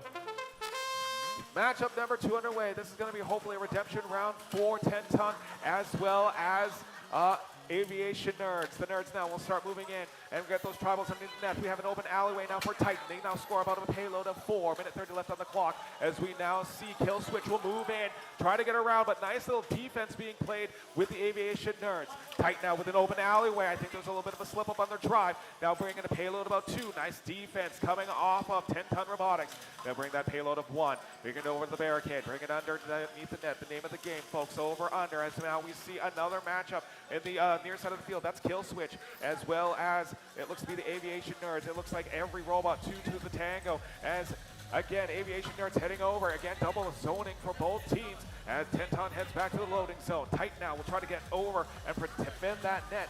And 52 seconds left in the matchup. Kill Switch trying to get around. Protecting, bringing the wings open, saying this is my goal, you cannot come near it. Double zoning happening almost. No, they're going to split it up and bring it back. Again, 2 robots per side as we now have an open alleyway. And now we just have a 4-bot collision in the blue alleyway. All bots on one side. Potential D-score. I don't think they're small enough to fit under the net. With 28 seconds left in the matchup, we now have another load. And we see now it is aviation nerds now just redeeming themselves, getting those tri-balls under the net. They didn't have an opportunity to do so when they were beached and on their backs. 14 seconds left. We have a potential pin being called on the near side of the field. Titan now will try to get in that loading zone, but great defense for 10-ton robotics as we now head into the elevation. Nice little chin up coming from 5177 to Agent as well as Titan, and that is going to be time. What a match here. Make some noise for these teams. I want to hear you here at the Percheron Ballroom. Kobo, what do you think? Great gameplay from both teams. We did have a disconnect on the blue robot. I believe it is Copium. What is that, 210T? Yeah, I believe that is Titan on that elevation bar. 2088K, I'm sorry. 2088K yes, had Kill a Switch. disconnect in the middle of that match. It was a pretty extended disconnect. Looks like we got the tech team on the field equipment to make sure that it wasn't a field flaw that caused that. But that disconnect definitely was problematic for the Blue Alliance. Red Alliance just stayed busy doing what they're supposed to do, getting those tri-balls under that goal for maximum points. And what a great elevation on for aviation nerds. I believe we are now sending it over to the skills arena where Eclipse is standing by to try to get those scores up. Remember that it is a two-part affair for the skills challenge. One part autonomous and one part driver control. And it is the combined score that is in fact going to give them their final tally. They also get 3 attempts per autonomous and driver control as well. So they'll have essentially 6 attempts to bring that score up to where they want it to be. And it looks like Eclipse is just ready to go. I'm not sure. We will make sure that we have a referee down there, but I know referee Alex working hard in that last matchup with that last semifinal. And I think Alex may be heading over there to see if we're going to go into skills. Nope, he's just going to make sure that, again, that final scoring with a that last semifinal was just perfectly done. It looks like the robots are going to be taken out. We will get a final score later on in the next few moments. But right now, again, we're going to take a look at 210Z, or again for Cabo, our American friend here, 210Z. They're going to be heading out into the arena and showcasing those skills.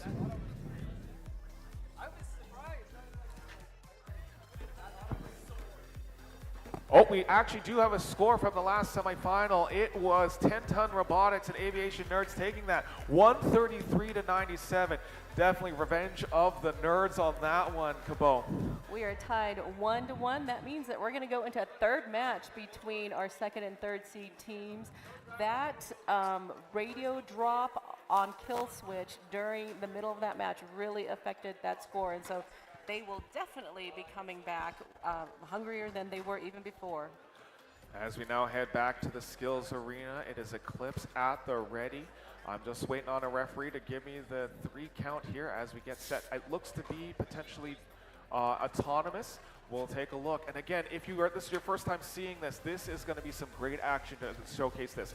Autonomous in 3, 2, 1, go. And again, you can see that the driver is not pressing any buttons. This is definitely autonomous run, Cabo. 210Z trying to hold on to that. Last we looked, they were in second place, and so I'm sure that they are trying to hold on to that spot, reclaim that spot, and even better, go after the first place spot. They're going to have to move a lot of tri-balls to be able to touch what 10-ton has done for their first place spot, though.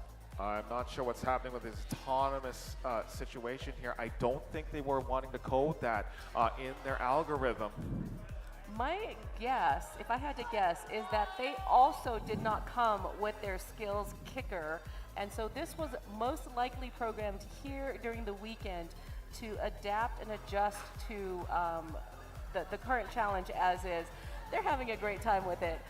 Love those coding issues that come up that you don't see when you're programming, and then it comes up in the middle of your run. And that is going to end their autonomous run. You can hear from the groaning. They're like, I think this is not what we wanted to do. You know, have you had issues before, Cabo, where they're like, I think we put the wrong program in the remote? Well, it's just hard to program something that accurate in such a short time frame. It still looks like they were able to score 7 tri-balls under that red goal. That's going to give them 35 points. So that's going to be, you know, sometimes that's the best you can do in a weekend, especially since, you know, I know that this team has been capable of higher skill scores throughout the season, higher autonomous runs throughout the season. So like their alliance partner, 2775B, I suspect they don't have their whole robot here and are going to miss out on some of these skill scores, which I'm sure 1010 is perfectly happy to let them do. We are now heading over to the Ag Tech Challenge, where Team 2088X, this is Loaf of Bread, going to try to move those hay bales into the barn. They are looking at final adjustments being made for our middle school team. Again, many of the team members overall in this competition age anywhere from 12 to 18 years of age. And again, imagine a 12 to 18-year-old that is just competing and doing this. I would just remember just playing video games and going on my bike when I was 12, right? I absolutely was not programming, designing, and building my own robots at the age of 12. So awesome that these opportunities are available to these students. I like the distribution of these hay bales. They're a little bit far from where the robot is, but that's not too bad because some of these have landed in really nice places for the barns that they need to go into. All right, Loaf of Bread ready to go. Just waiting on a thumbs up for our referee here. Again, if this is your first time seeing this, this is a timed event. This is the only VEX modified game where we see the barriers removed and a field change, so working with turf, so it's not as smooth. And again, all the red and blue tri-balls out there in the field. Now imagine, like in the original game of Over Under, there are only 2 tri-balls, 2 hay bales of one color. So I'm actually kind of interested to see now that I think about it, how they got all those hay bales of that color in that field. The kit actually comes with a few extra red and blue tri-balls, and so it's pretty easy to accumulate, especially for an organization as massive as Western Mechatronics. I imagine they have multiple sets of these elements. All right, looks like we're good to go from our referee. Trevor control in 3, 2, 1, go.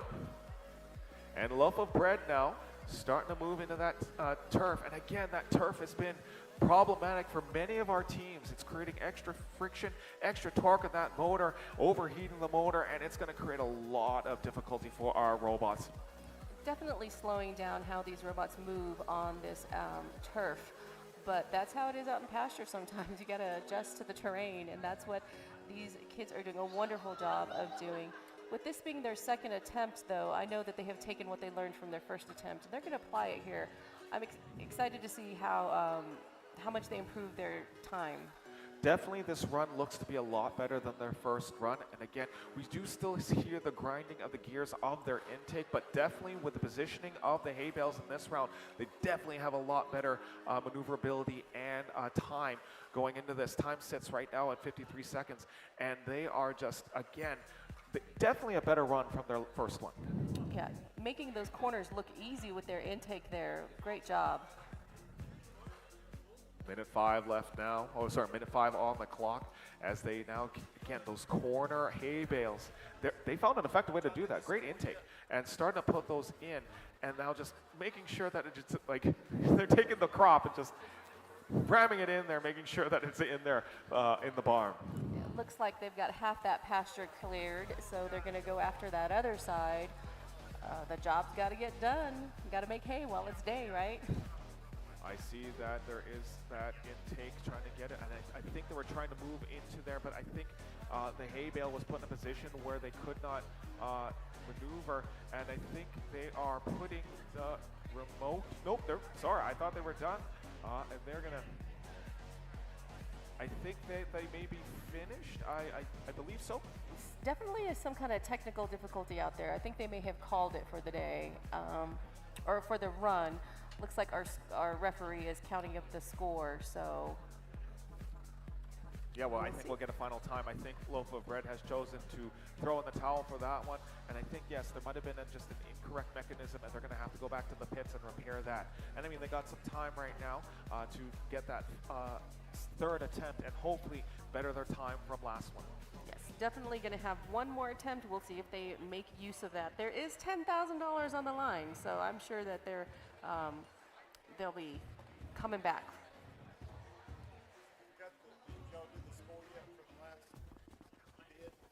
So we're now heading over to the skills competition once again. It looks like Eclipse is standing by with their robot and are going to try again with that skills competition. Again, from that last run that we saw, I'm not sure if it's going to be driver or autonomous, but we saw in that last run that the route that we're taking in that autonomous, as we say, one small minor misadjustment is going to put the robot out of whack.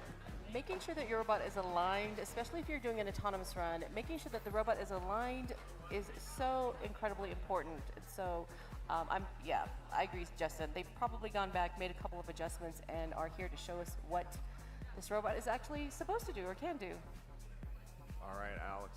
Again, we're going to find out if it is in fact driver control or the autonomous.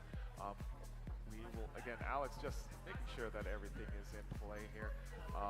This has been a great weekend here for Robot Rodeo here at the Calgary Stampede. Again, if you're downstairs and you can hear this and you want to see what it is all about, head over to the Percheron Ballroom here on the 3rd floor in the new BMO Center. This has been a wonderful facility, Cabot. It's beautiful too. I believe if we're not the first event, we're definitely one of the first events to be hosted in this ballroom for the inaugural Robot Rodeo. We're so glad that you could join us for this. This skills run is, have we seen skills rankings lately? Can we take a peek at that? Yeah, let's, why not? While we get waiting Tech, for the robot, can let's we take a peek at the skills? ranking. like if we can get those Rankings. skills rankings for the teams. Are we able to get the skills ranking? Are we able to get the skills ranking up there on the board?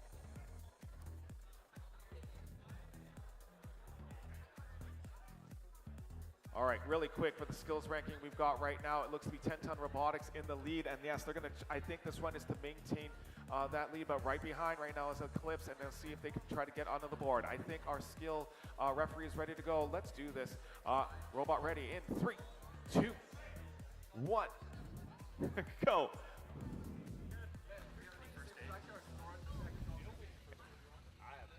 And it looks to be a driver-controlled run.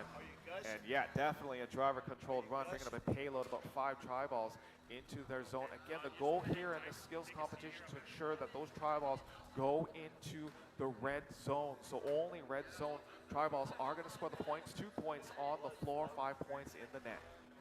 Yes, they've got to get it past that black middle barrier. Anything on the near side of the field is not scored. So even though there are green tri-balls on the near side of the field to the driver there, none of those are worth anything. They have to get it past the black barrier in order for it to count for 2 points. Now, if they can get it under the net, it's worth 5 points. So that's why you'll see these robots hammering away at the tri-balls, pushing them into the goals. 210Z was in last place when we looked at that leaderboard, and they are getting ready to fix that, I think. They've got a little ways to go to hit first, but they're going to do their best. All right, that looks like the end of the run for Team Eclipse, and we will see what we get for that skill score. I'm going to hopefully, I think we're going to send it over to our main field right now. Yeah, we're going to send over to our main field as we get set up for our third semifinal match in the second round. Again, it's 10-ton of the Aviation Nerds, and again, what a push from the Aviation Nerds in that last matchup as they, after that tip over, they just definitely pushed forward and tried to score a whole bunch of points to bring it back and to bring it down to that final match of the best of 3. Both of these teams fighting for their place in the finals round, so neither one is going to be taking it easy for sure. So again, let's talk about this team, 10-ton robotics. Again, I've seen this team, one of the top teams in Canada, alongside with Western Mechatronics. Again, 10-ton, just notorious in British Columbia for some of the work that they do. We've been actually told a timeout right now for this matchup. So let's talk about the timeout here. Teams are allowed to take a timeout if they need to for whatever reason, and they get about 2 or 3 minutes to do that timeout. Explain the timeout here, Kabo. Well, typically in our over-under matches, it's one and done. It's not these back-to-back 2 out of 3 type matches. And when you are playing so many matches back-to-back, you got to give the team time to recuperate, the motors time to cool down. And so when a team runs into a situation where they're not quite ready to be on the field, they are allowed to call for a 3-minute timeout. That gives them a little bit more time to recuperate and get ready to go on the match. And you know, they're here fighting for that Robot Rodeo Championship title, and so I don't blame them for going ahead and taking advantage of their timeout. Each alliance is allowed 1 timeout, so this is the only timeout they will be allowed. But you know, if they need it, they need it, and so we're going to give it to them, and we'll be ready when they are. I see some people coming from outside and into the Percheron Ballroom. Again, just take a load off, relax. This is Robot Rodeo here at the Calgary Stampede. I'm assuming it is extremely hot in there. Come on, we've been enjoying this wonderful air conditioning for the last few hours right now. It has been nice, and I'm assuming it's just been hot out there. And so, just enjoy it, relax. We've got seats here. Just enjoy some robot action before you head back onto the grounds. It is busy out there, Kabo. It has been wonderful in this room. What a host BMO and the Calgary Stampede have been to this event, the Robot Rodeo. It's been wonderful. Everything has worked perfectly. Every light bulb is on. The carpet feels great. Air conditioning is working optimally. Staff, everything has been top-notch here.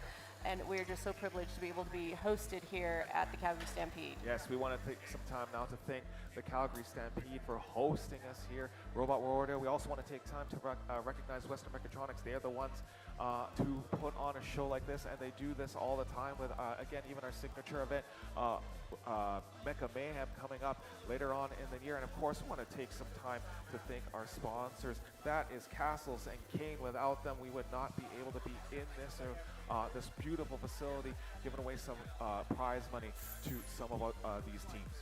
Definitely. And while we are in the middle of our timeout, don't forget to test your driving skills on our demonstration field. In the back there, we've got a robot and a partial field set up for you to drive our little demonstration robot around. But that is for you to get your hands on these robots. And not only that, we have a booth at the end of aisle 4000 in the showroom. Go down there and check it out. Talk to the folks down there about how you can get your students involved in robotics, because the skills that these students are learning here in this game translate directly into the workforce. And while they can have fun learning these things like building, designing, programming, let's let them do that while it's still fun in the form of a game for them. And then when you bring up this, this game here, we have to remember these robots did not just come up in like 1 week. This has been months upon months of teams working extremely hard to get these bots, again, into world-class condition. These are teams that have, in fact, competed at the world stage and have just showcased the work that they have done, whether it be just, again, some beautiful driving and scoring skills, or it is even possible when they demonstrate amazing design and engineering work through their engineering notebook. Again, it's not just what we see on the field. It has always been, and I think that's just been the Rec Foundation and Fix's motive here, is to encourage students to promote those amazing design thinking skills. And so again, it's not just about this game, it is about proper engineering, proper STEM skills for students. Absolutely, and you're going to see them show these skills off in this very next match. You heard the timeout buzzer go off. That means that teams must be on the field and ready to play. All right, looks like that our robots are ready to go. Timeout is done. They're just going to get these robots fueled up, batteries charged. Again, this becomes endurance, especially we come in this final matchup in game 2 of the semifinal, or game 3 of our second semifinal. That's what I meant to say. Justin, if these robots could bleed, I would say that these teams are out for blood. They are fighting for their spot in the final match, where we will crown our first ever Robot Rodeo champion. And so Aviation Nerds took their time out. They're ready to go, and we're just going to wait for some goggles on all of our competitors. Goggles on our competitors. Just going to make sure goggles are on one of our competitors here. I'm noticing that referee Alex, I need goggles on one person. I think we just need to make sure on. There we go. I think they just noticed that. There we go. I don't want to lose an eyeball for this, in this matchup there. All right. They're going to try to, If their last 2 matches have been any indication, parts are going to go flying for sure. All right. Do we have an extra pair of goggles close by so he doesn't have to go to the pit? All right, we're going to do this final matchup here in the semifinal. Autonomous in 3, 2, 1, go. All right, this is it, folks. Titan and Kill Switch teamed up, and they're taking on the Aviation Nerds and 10 Ton. 5 seconds left in this autonomous period now, and again, this looks to be pretty even. No, sorry, it's going to be maybe the Red Alliance. That's a great red autonomous there with about 6 tri-balls underneath the net. That is a tough autonomous to beat for sure under that red. Unfortunately, Red Robot crossed that center line. They're not allowed to go outside of the quadrant where they started. So despite outscoring Blue, they broke a rule and cannot win the autonomous. So Blue is going to win the autonomous for this one. Minute 45 on the clock. Driver control in 3, 2, 1, go. This is it, folks. The third matchup in the semifinal. Two of these teams are about to be eliminated, as we see now. Titan going through the alleyway. Oh, they get hung up. Nice defense coming from 10 Ton, and they get those tri-balls hung up in the corner. Any tri-ball found in the corner does not count, and so that was a great defensive mover by 10 Ton. 10 Ton now going over the barricade. Oh my goodness! Wait a minute! 10 Ton now hung up in the barricade. I didn't think they want to do that. That is not a situation. Great rewrite from there. That was awesome, but now they seem to be entangled. That slowed them down a little bit.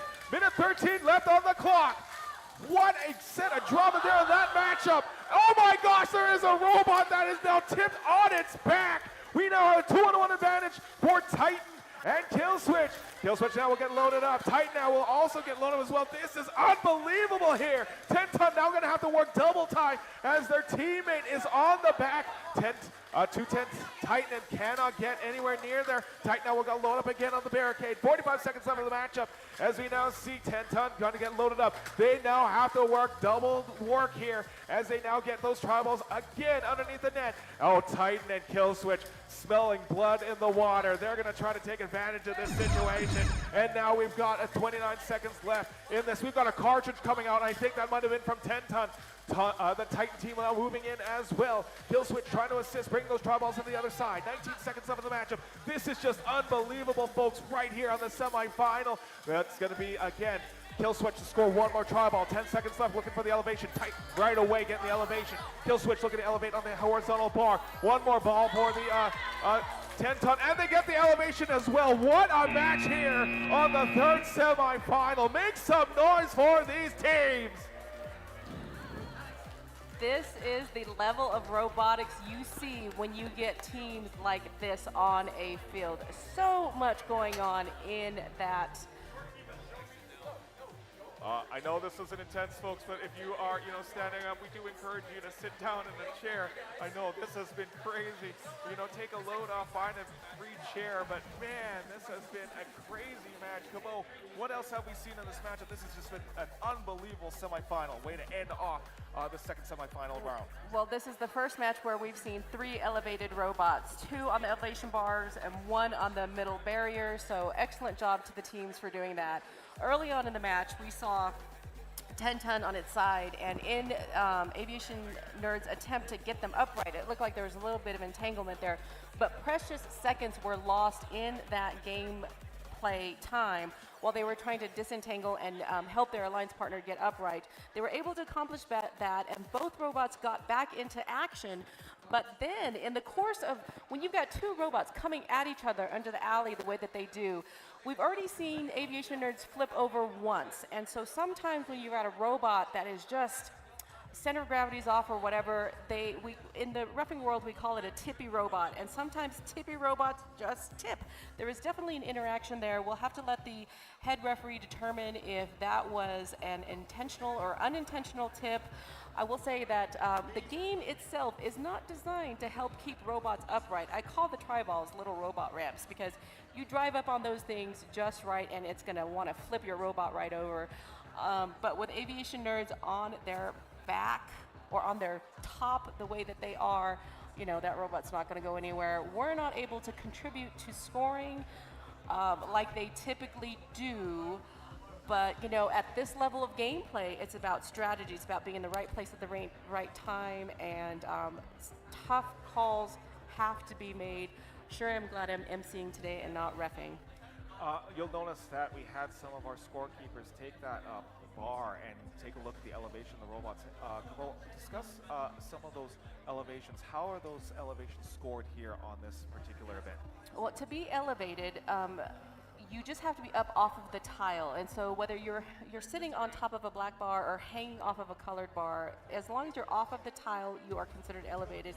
So Blue Alliance clearly has 2 elevated robots where we're at.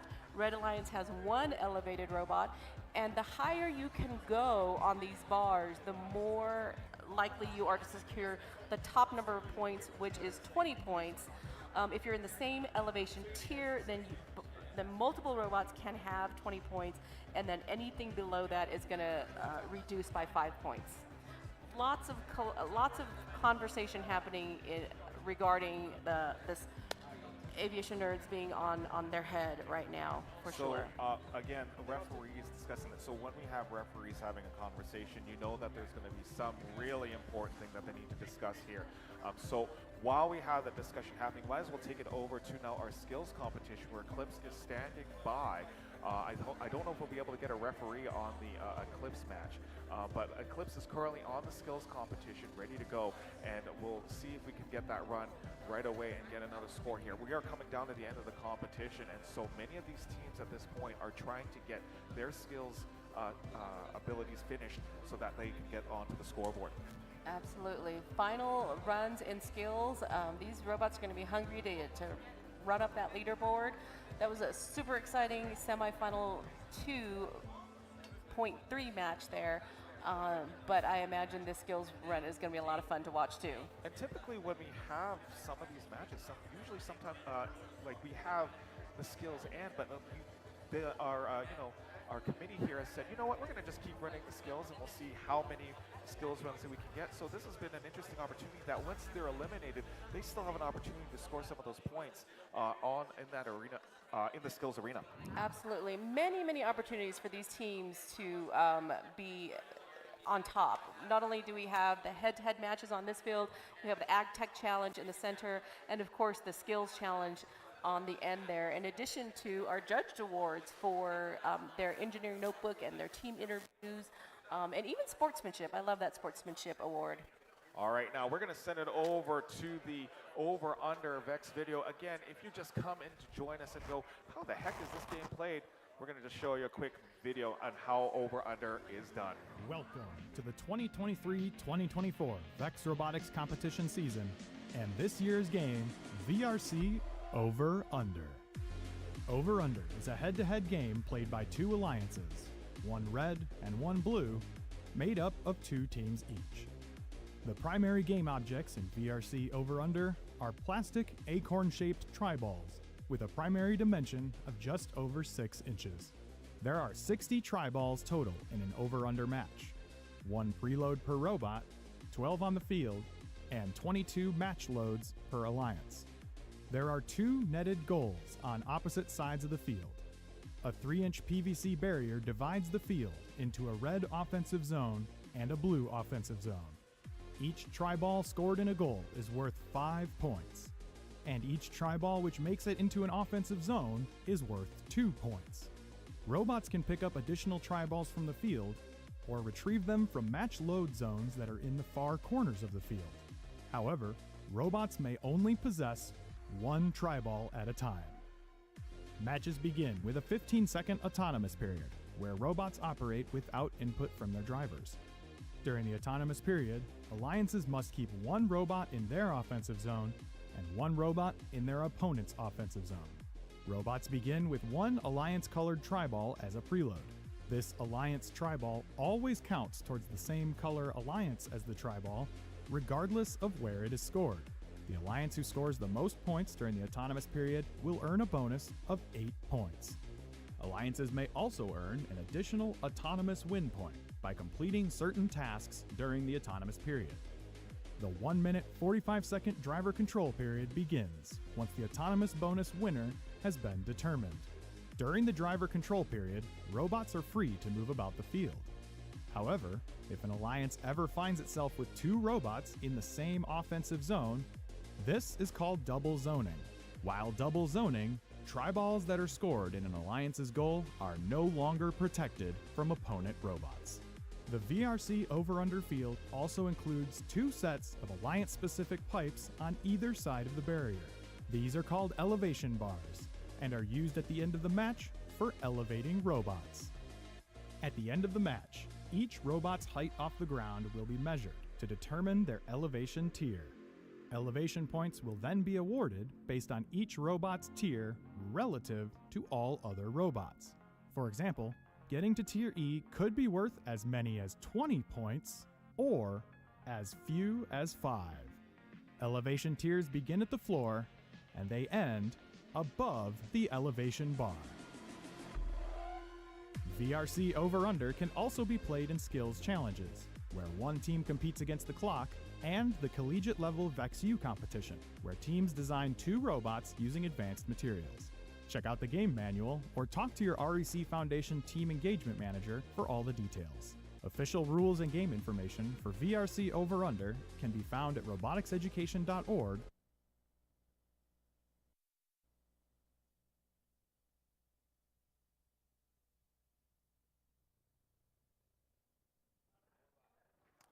Welcome back, ladies and gentlemen, to the broadcast booth.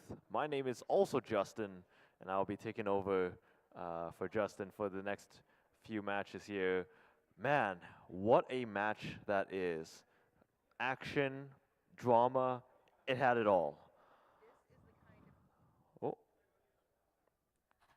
This is the kind of action you expect to see when robots of this caliber meet each other in the arena, and you saw a little bit of everything. A tremendous amount of defensive play, tremendous amount of offensive play, great autonomous runs, high-scoring matches, and that's what you get when you put robots like this on the field head-to-head. That's what we come to see. If you were paying attention, you saw that there were 2 different times a robot was tipped over, and so that's why the referee is taking so long. We're making sure we're chatting with the teams to make sure we understand both sides, see whether this was incidental, whether this was intentional, and see what kind of happens there. But Kabo, you have experience reffing. What would be your opinion on this kind of call? Well, I'm definitely not going to give it my opinion as if I were reffing, but I will tell you what the consequences are. If the referee determines that it was an intentional tip, that the driver who knocked the other robot over did it on purpose, then that could be a DQ depending on what the score at the end of the match is. If the referee determines that based on what they saw, it was an unintentional tip, that in the course of gameplay, there's a tremendous amount of interaction, and the risk is that if you've got a robot that has a bad center of gravity or a robot that others can drive up on super easily, then that's a design flaw, and that is not on the robot that accidentally tipped you over. It could go either way. I definitely have an opinion on what I know that I witnessed, but my opinion doesn't matter in this match. Only our head referee, Fair enough. Alex's opinion matters. Yeah, and so a DQ means that the entire alliance loses that match. It's not just the one team. They are now partners in crime, so to say. Correct. DQs during qualification matches happen, but you can still recover from that. In the elimination rounds, once you are DQ'd, you are out of the bracket, you are out of the tournament at that point. So that's why the referee's taking such a long time, making sure that he's going over all the rules, making sure that he has gotten accounts from all parties involved, and then he's going to look at the rules, and based on what he saw in accordance to the rules as they are written, he will make his judgment. I know he's consulting with the rest of the field team because it takes several sets of eyeballs to see what's happening out there. I mean, there are 4 robots moving out there super fast, 66 tri-balls in play. Head referees can't see everything. That's why they need that field team keeping an eye on the gameplay with them. Exactly. And let's take a look at the bracket and see, what the consequences of this. This is match 3 of the semifinals. So the winner of this does manage to go to the finals and play off against our first seed team 210Z and 2775V. And I mean, regardless of which team does go to compete against them, I imagine like that final is going to be action-packed. That final, if you liked what you saw here, you're going to see more of it in the finals match, because you are definitely going to be seeing world quality teams playing. Out of the 15,000 robots in the world, we've got some of the best here at the Robot Rodeo. Absolutely. So let's quickly talk a bit about these robot designs. The parts that they use are all standardized, right? They can't just go out and find some aftermarket supplies to get a better motor, get a better battery. Why does the competition kind of acquire this? Well, in the VEX Robotics program, there is a list of supplies that you're allowed to use. That kind of levels the playing ground. Everyone only has this set of equipment to use to build the best robot they can. And so with that limited pool of resources, that way no team has an advantage. That's in the K through 12 level. Now at the university level, they're allowed to 3D print and do some crazy things with their robot. But here at the Robot Rodeo, these teams are limited in the equipment they can use, and you've seen they can do some pretty amazing things. We have seen 2 types of robots here. We've got the 6-inch robot that's super low, also known as the defensive or descoring robot.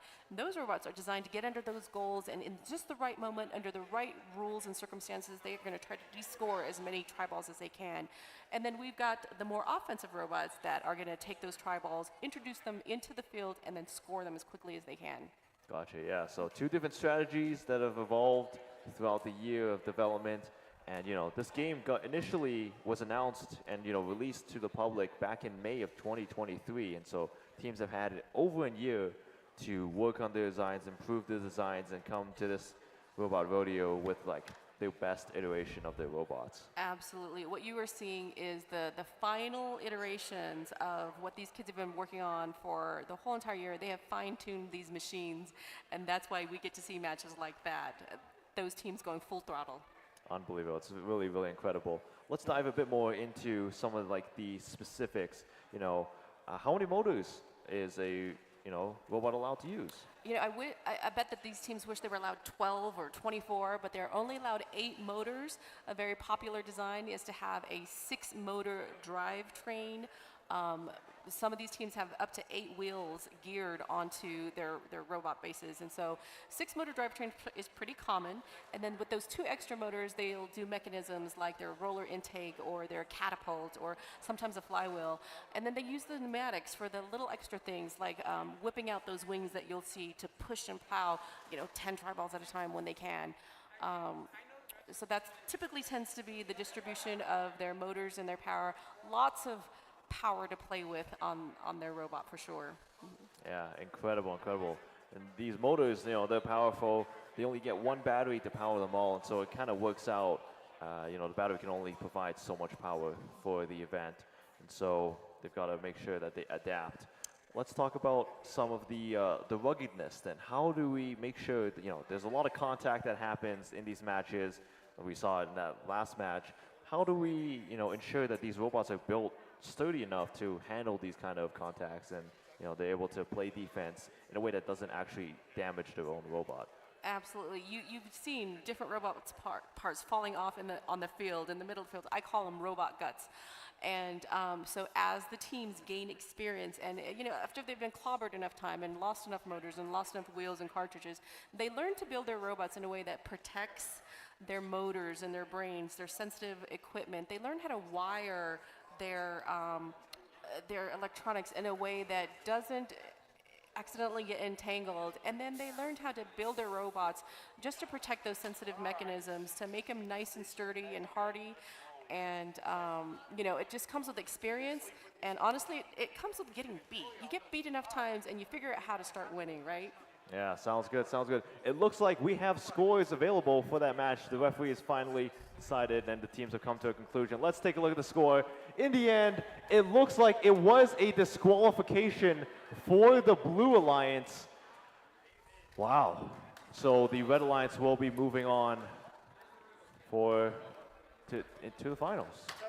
All right, it looks like our head referee determined that tip that happened in the alley was an intentional tip causing aviation nerds to land on their head, which means that the Blue Alliance is DQ'd, moving Alliance seed number 2 into the final rounds. Wow. I mean, commiserations to the Blue Alliance. They played hard and they fought hard as well. I'm sure they'll definitely be up for consideration for several judged awards as well. I mean, it's not just the performance awards that you get at this event. There's also the, judging awards based off of, how would you document your robot? How do you explain it? What kind of programming did you use, and how are you able to impress some of the judges here?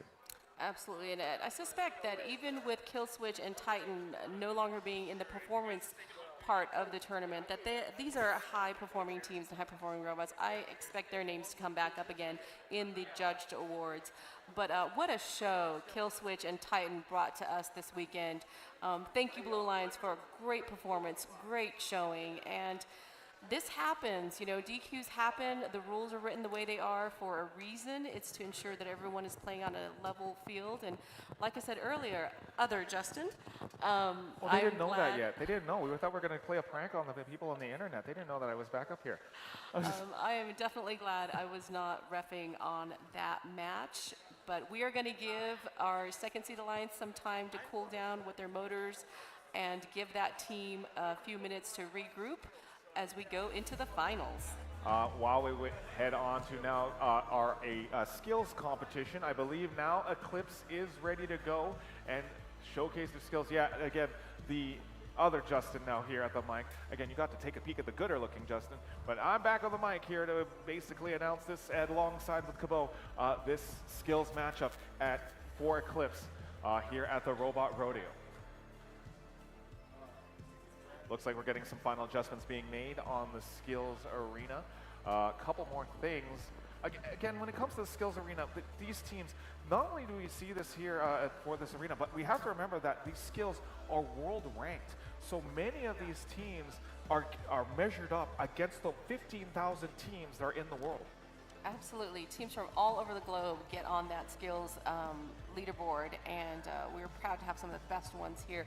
Can we get a peek at that skills leaderboard for the Robot Rodeo here? Yeah, quickly, if we can, get the skills scores just to see where we're at right now. Again, we're going to be, I don't know when skills is going to be closing down, but we're going to take a look at the skills rankings here, and it is right now 10-ton robotics in the lead with a score of 158, and that is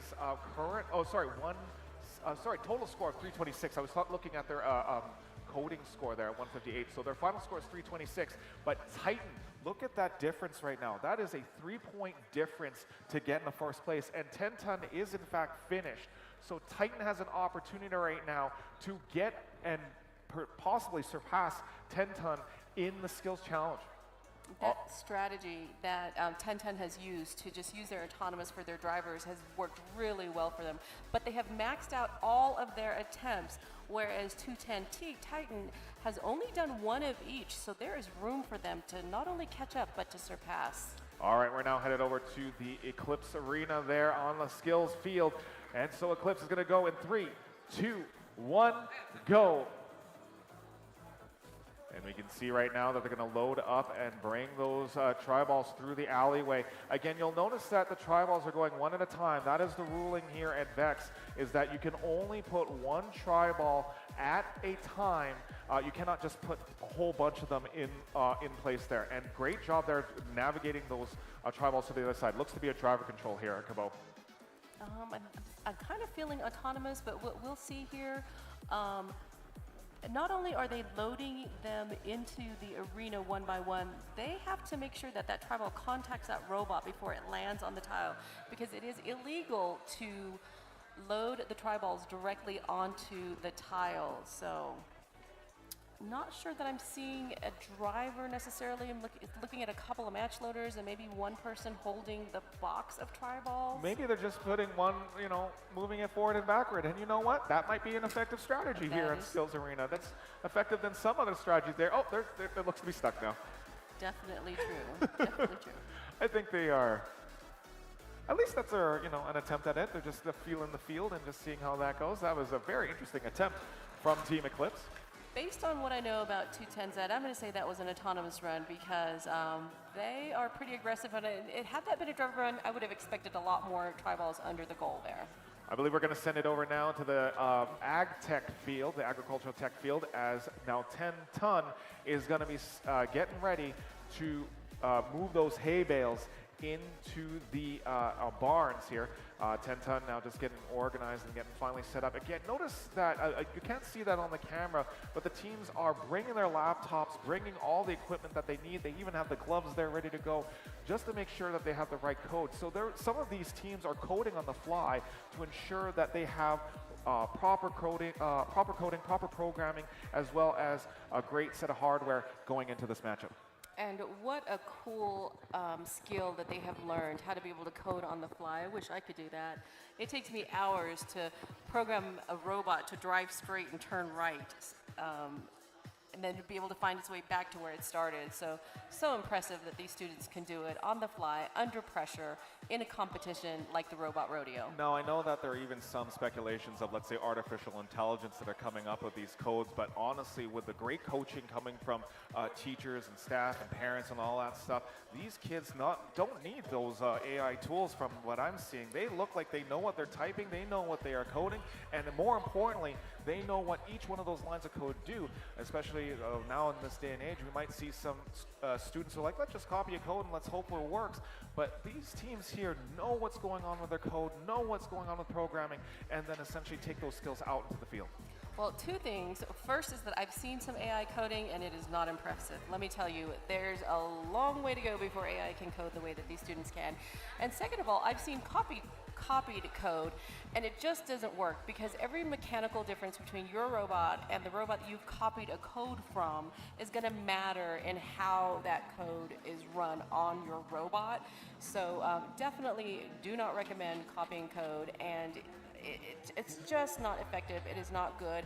I've seen it done like as a demonstration. I've never seen a team do that exactly, and I'm proud to say that these kids, are very proud of the work that they do, and they're happy to show you the talent that they each have.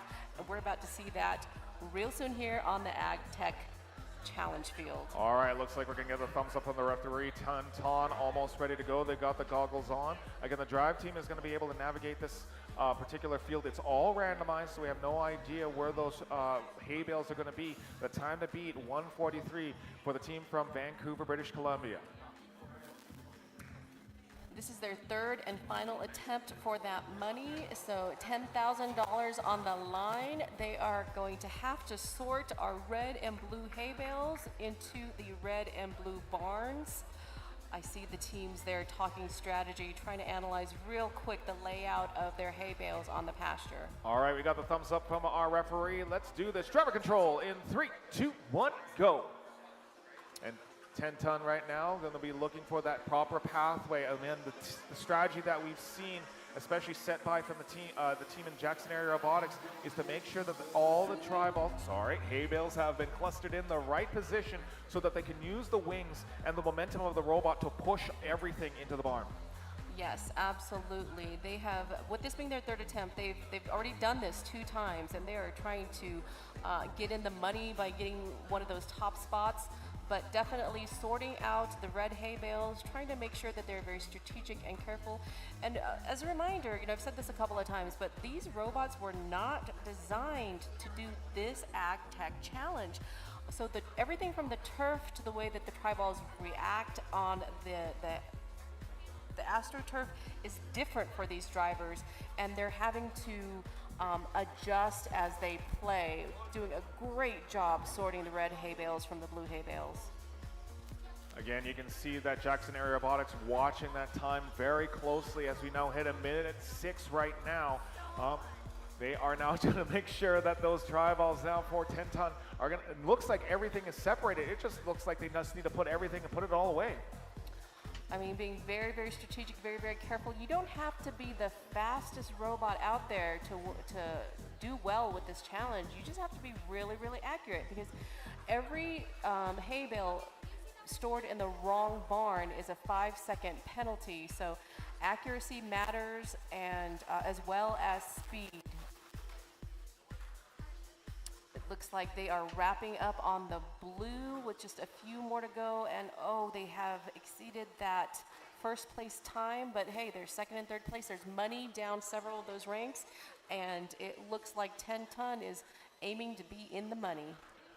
We now hit 2 minutes on our unofficial time, but they are looking to do a clean run. They are sorting everything, and again, you can see that they're going to make that decision just to put that hay bale under the net, that blue hay bale. And so, yeah, now they're going to be using the wings to spread everything out. Great job there. And I think I'm starting to notice that. I don't know if 10-ton had that those set of like pointed wings. So maybe that was a strategy for this particular field. I don't think I've seen that out there, but maybe I've just been watching that robot for quite some time.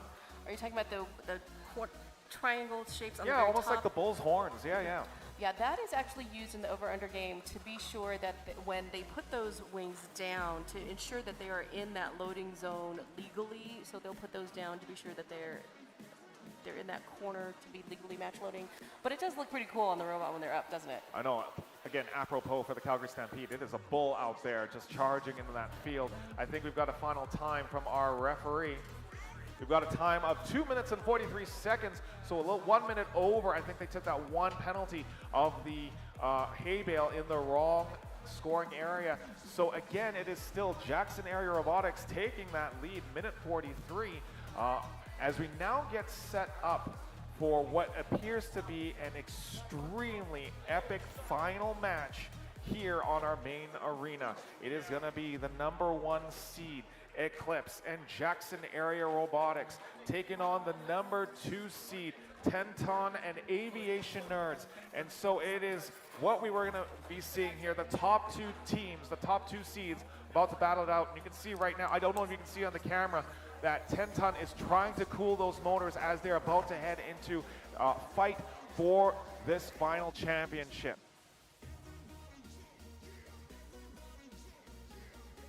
Right now we are getting set for this finals contest, and you can see right now these teams just making those final adjustments. They have been working on those robots all season long.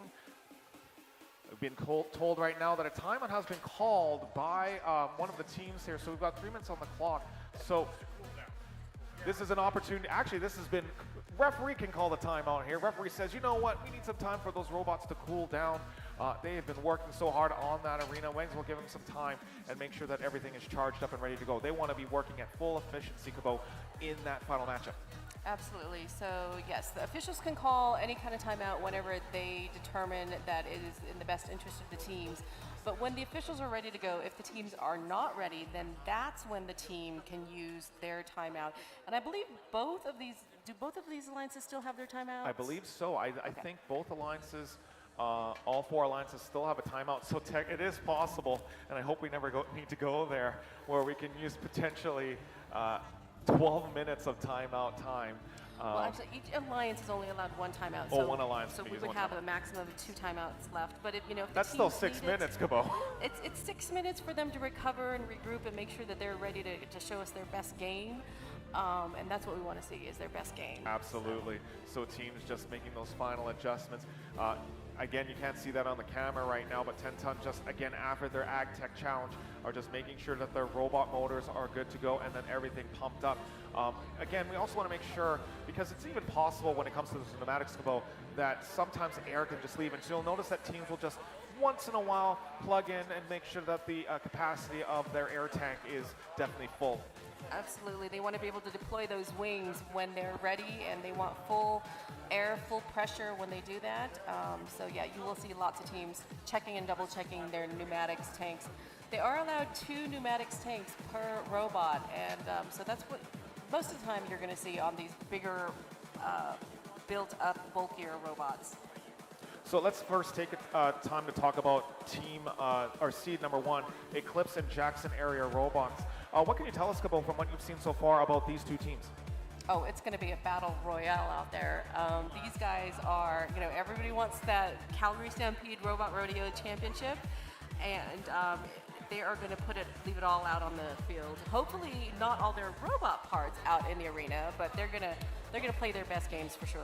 I think we've seen from these 2 teams that it is Eclipse and Jackson Area Robotics. We've seen a lot of cycling, especially with Jackson Area Robotics being very good at getting over that barricade and just securing, spitting over some of those tri-balls over to the other side. So they're very good at going for the barricade. And we also see from Eclipse just an excellent job of maintaining control of that red net and ensuring that those tri-balls, with the assist from Jackson Area, get into that net.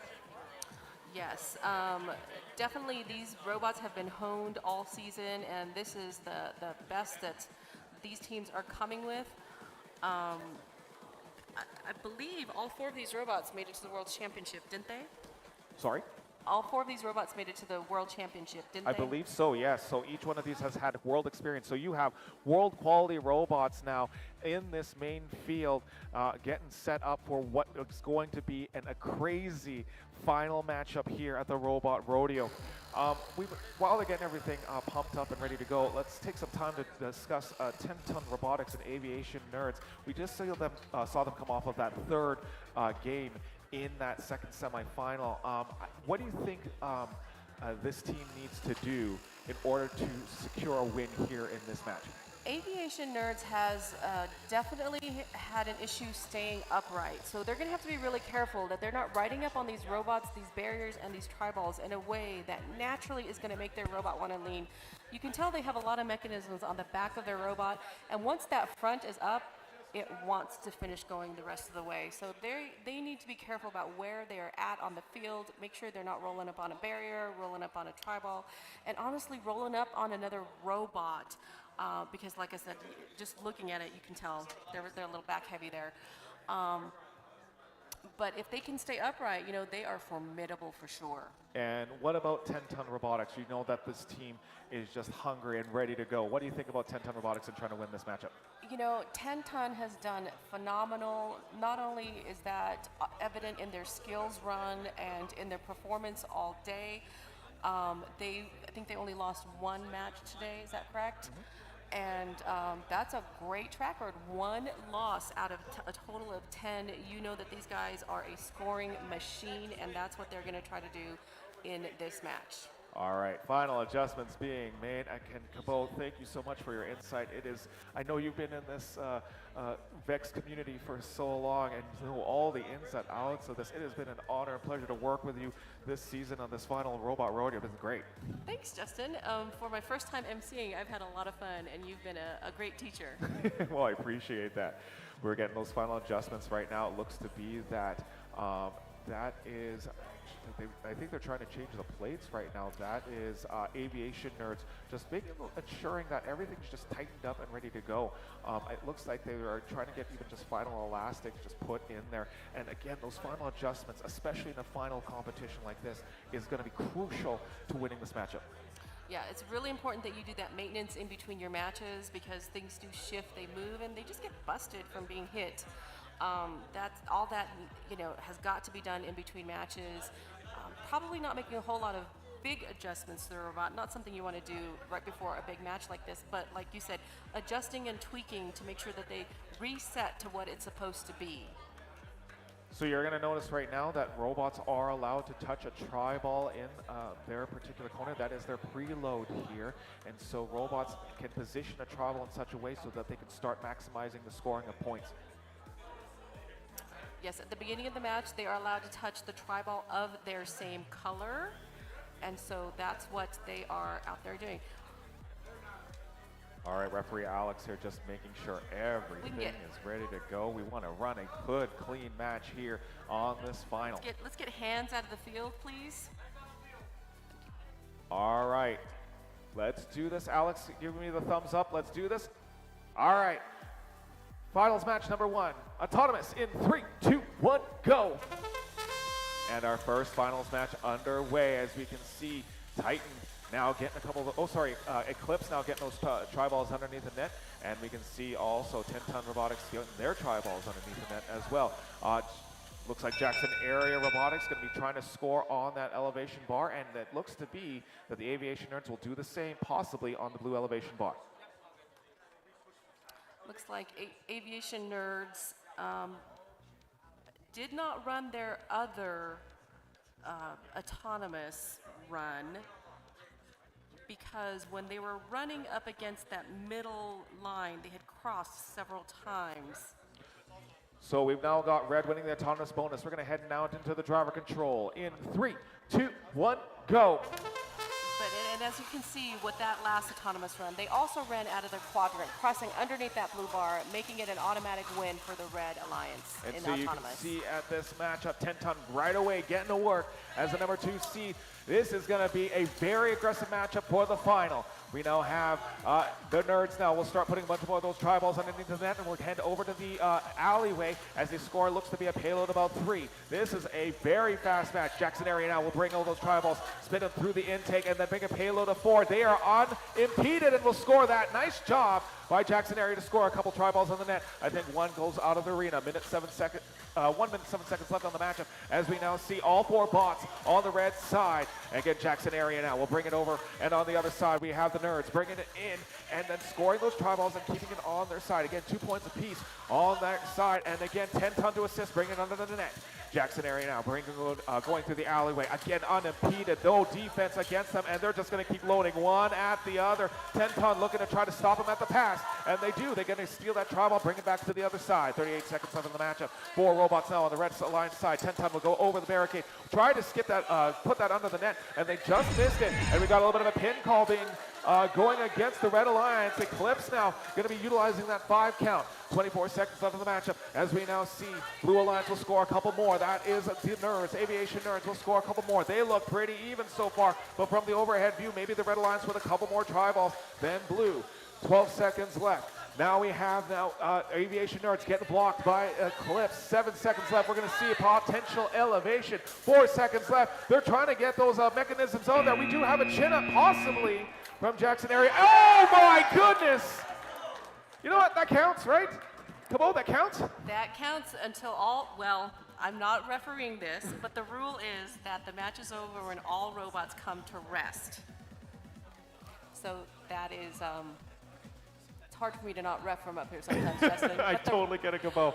the And so we can see right now, maybe there is a few more tri-balls on the red side. The blue, you saw that Aviation Nerds and 10 Ton, they were working their butts off to ensure that they can get a bunch of those tri-balls, but some great defense, especially come from Jackson Area Robotics. I also want to note that Jackson Area Robotics had a few runs through the alleyway where they were in fact unimpeded, so that just provided a huge opportunity for Jackson. Several unfettered runs from several of the robots. A very clean match. Everyone was doing their business, playing proper defense, doing lots of nice scoring. I like a nice clean match where there's nothing complicated like a tip or a ton of illegal match loading. And so that autonomous matters. Those 8 points at the beginning of the match set the tone for the rest of the match. Red started off with that, and it looks like they've got quite a few tri-balls under their goal. And then that hang at the very end of the match is worth 20 points. And so it's not something you want to miss out on, but that requires you to be cognizant of where you are at in the match. You don't want to hang with 30 seconds left, but you don't want to wait until there's not enough time to get that hang. So again, if we're taking a look at this right now, it is Jackson Area Robotics 2775V. They're the only one that looks like that is elevated, and that is 20 points for that elevation because everybody else right now is currently grounded. And so 20 points plus an autonomous bonus plus those tri-balls. I think it is textbook right now that the Red Alliance has this. But again, I'm not a referee. I've just been an MC for quite some time. I can't make this call. We'll hopefully finally get a final score, and we do get a final score right now. It is Eclipse and Jackson Area Robotics taking this one 168 to 114. They are one win away from winning this Robot Rodeo Championship. That's going to be a pretty cool title for either one of these alliances to have, to be the first ever Robot Rodeo champion. We are now going to be heading over to the skills field where Titan now is standing by to try to get onto that leaderboard. And again, we saw that before. Titan is just 3 points under from our leader from 10 Ton, I believe. And so they're going to try their best now to try to beat the score of 316.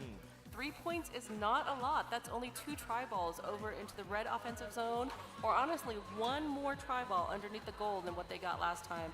But I love to see it. They are going for the gold, and like I said, I do like a nice underdog story. And again, they have 2 attempts at it. So even if this one goes bad, and if hopefully there's still time on the clock, they might be able to get another run in and just try again and hopefully get an amazing run. But maybe this will be their amazing run. Maybe it will be. And I don't mean to say that 210 is an underdog. By no means is his team an underdog, but I do like those last minute clutch. I'm not giving up. I'm going to come in and go for the gold attempts. And so anxious to see what they do, excited to see what they do. All right, it looks like they got some final adjustments with the pneumatics there, filling up the air canisters with the air. We're just waiting on referee Alex to get this skills matchup going. As long as we have all team members ready to do this, we're going to just show off some skills here in this arena.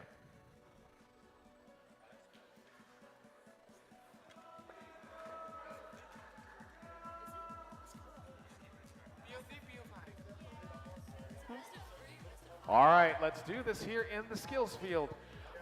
Robots ready. Here we go. In 3, 2, 1, go. Again, 3-point difference. Titan will now score the 2 red tri-balls, and what looks to be now starting to move those tri-balls right over top of that barricade, and it looks to be quite effective with that kicker as they now start just spreading all of those tri-balls onto the other side. This looks like to be a very efficient run for Titan. They have only missed 2 tri-balls. Everything has landed 3. Everything has landed in the scored as position except for 3, and now they're cleaning up on the near side because nothing on that near side is counted as scored for them. They got to get all the tri balls over at least to the red offensive zone, ideally underneath that red goal in order for those scores to count. And Justin, when these teams are running optimally with all of their kickers and everything working perfectly, I have seen that field completely cleaned up. As you can see now, Titan is trying to get those tri balls on the net, and it looks to be that this run has ended. And we'll see what they have to say. But that was a great run on that skills attempt. Fantastic job. You can see the scorekeeper removing the tri balls that are sitting on top of the goal because they have to be touching the tiles on the floor in that red offensive zone, or they have to be under that net to count. And so anything sitting on top of the net at the end of their run gets taken off of the field. We're now going to head over to the AgTech field as we now have 2088K Kill Switch standing by to try to get another run in the AgTech Challenge.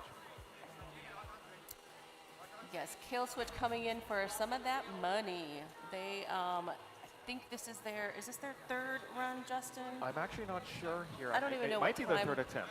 I don't even know what time of the day it is when I'm emceeing and reffing unless somebody tells me. So we'll wait for Tech to tell us what run this is for them. But this is definitely not their first run. So they are coming back practiced and experienced and ready to go get some money. You know, I'll admit, being in the Bebo for quite some time with no windows, I have no idea what time it is right now unless I actually look at my watch. According to my watch, it is about 4 o'clock, so I'm assuming, you know, late afternoon, you know, sun's up high, extremely hot. I'm assuming that's one of the reasons why, you know, people are coming in here enjoying the nice air-conditioned area and just taking a rest from outside. Hey, if people don't know, they might just... Well, this is our first year, and I'm so pleased with the number of people who have come through here to learn about this challenge.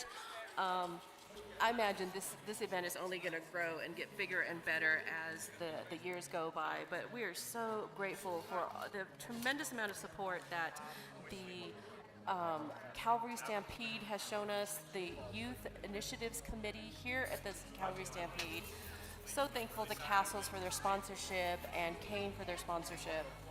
All right, looks like we're ready to go in this AgTech Challenge. Let's do this. Driver control in 3, 2, 1, go. These robots were not designed to do this AgTech Challenge. This challenge was created just for the robots at this tournament. So everything from the turf to the way that these hay bales, these red and blue hay bales are acting is new for these students at this weekend and at this tournament. In this AgTech Challenge, these students are to sort the red hay bales and store them in the red barn, and then they're to sort the blue hay bales to be stored in the blue barn. And not what the robot is designed to do, but when you have a job to be done on the farm, it's got to get done. But imagine applying that to, you know, to real world robotics. Imagine now taking your lawnmower even, or your like a giant tractor, and now you're now applying a remote controller and a driver, and just sit back, maybe having like some sort of camera just watching what's going on, and just maybe like an overhead drone, just sitting relaxing in, you know, your house while an entire field is getting plowed. Listen, Justin, I would mow and bush hog a lot more if I could do it remotely like these kids are doing, that's for sure. There's an idea for you. And you know, if those things are going to happen, it's students like this that are learning about all of this stuff so young that are going to make those kind of advancements for us in the tech field. I wonder if there is something out there. If somebody knows, are there remote control mowers out there already? Somebody come bush hog my pasture remotely, please. Well, I know that there are definitely robot mowers. I just thinking like robot columbines, man, that would be a huge change potentially in the agricultural industry. Of course, we need a human to make sure that they can program it and make sure. I don't want to see a columbine just, you know, running over an entire field and going in the wrong way.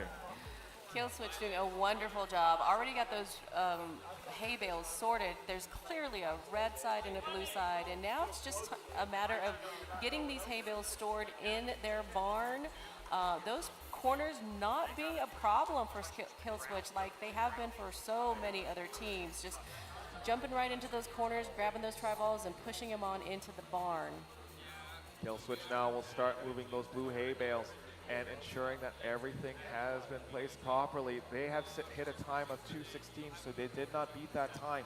But remember, this is the top 3 in the podium that will take a chunk out of that $10,000 grand prize. And doing such a great job about being accurate, because not only do they have to try to get the hay bales in the barns as quick as possible, every hay bale stored in the wrong barn is a 5-second penalty, and Kill Switch has managed to avoid any penalties in their run. This was their last attempt, and I'm pretty sure this is their best score from all 3 of their attempts. The referee's going to make a final call here. It looks like the robot is finished, and they are, ensuring that everything is good to go. Unofficial time sits at 2 minutes and 42 seconds, but we'll get a final call from the ref. We got a final time of 2 minutes and 44 seconds for Kill Switch. So great attempt there. And again, that's still a pretty reasonable time as we've seen here at Robot Rodeo. Absolutely. There's money spots, several money spots, and so even if you don't beat 2775V's 1 minute and 43 seconds, you could still be in the money. I'm not sure what the leaderboard says right now, but I don't know. I don't think 242 is out of the money, so it'll be interesting to see what that looks like at the end of this challenge. We are now getting set for our second finals match here on our main arena.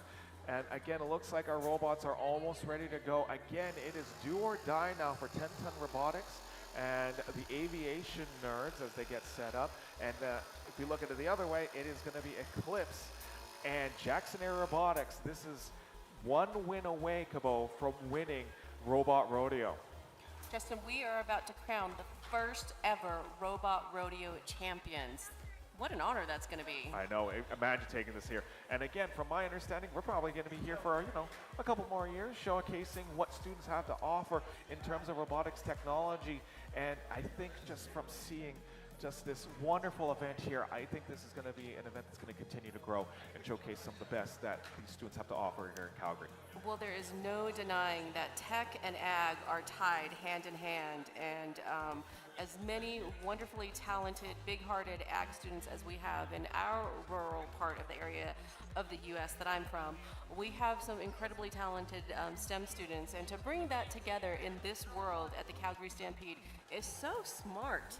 So kudos to the committees and the teams that thought that this was a great idea, because this is the blending of what our future is going to look like, ag and tech hand in hand. So you can see there in the corner right now, and that is looks to be the aviation nerds just getting figured out and making sure that the robot is ready to go, as well as 10-ton robotics. The teams found on that on the left side of the field. On the right side, we've currently got Jackson Area Robotics and Eclipse just ready to go here. And again, one win away for Jackson Air Robotics and Eclipse to win Robot Rodeo, but I can guarantee you 10-ton and the aviation nerds are not going to take that lightly. They are not. I don't know how these kids do it. I'm sitting up here, I'm not even competing, and my palms are sweaty. I don't think I could hold one of those controllers in my hand and keep it in my hand. But these kids are cool as a cucumber. They have done this dozens of times already this season, and this could be the final match of the season for the over-under game. This is historical, and you and I get to witness it. Yes, I don't believe there's any other competitions over under. This is it, potentially. Or I personally would like to see more robots. Let's see if they can go one more, and we're going to need 10-ton. That would be so fun, too. I like a long goodbye, so I'm happy to see another match after this. All right, final adjustments being made here. Referee Alex just ready to go here. Alex and all the volunteers here at the scorekeepers and referees have been just doing an excellent job just maintaining the peace here on our main arena. Goggles are on all around, robots are set, match loads are in place. The first 15 seconds that you are going to witness is a pre-coded program that these students have put on their robots. Those first 15 seconds are completely autonomous, no driver human input. And And Alex is ready. Let's do this. Second matchup underway. Autonomous in 3, 2, 1, go. Again, 15-second autonomous period as we see 10-ton and the Aviation Nerds trying to move the tri-balls to the other side, and we also have Eclipse and Jackson Area Robotics starting to move the tri-balls back and forth. Great job by Eclipse moving those tri-balls into the net. I think it's going to be Red Alliance, but let's take a look at the referees, what they have to say. Definitely.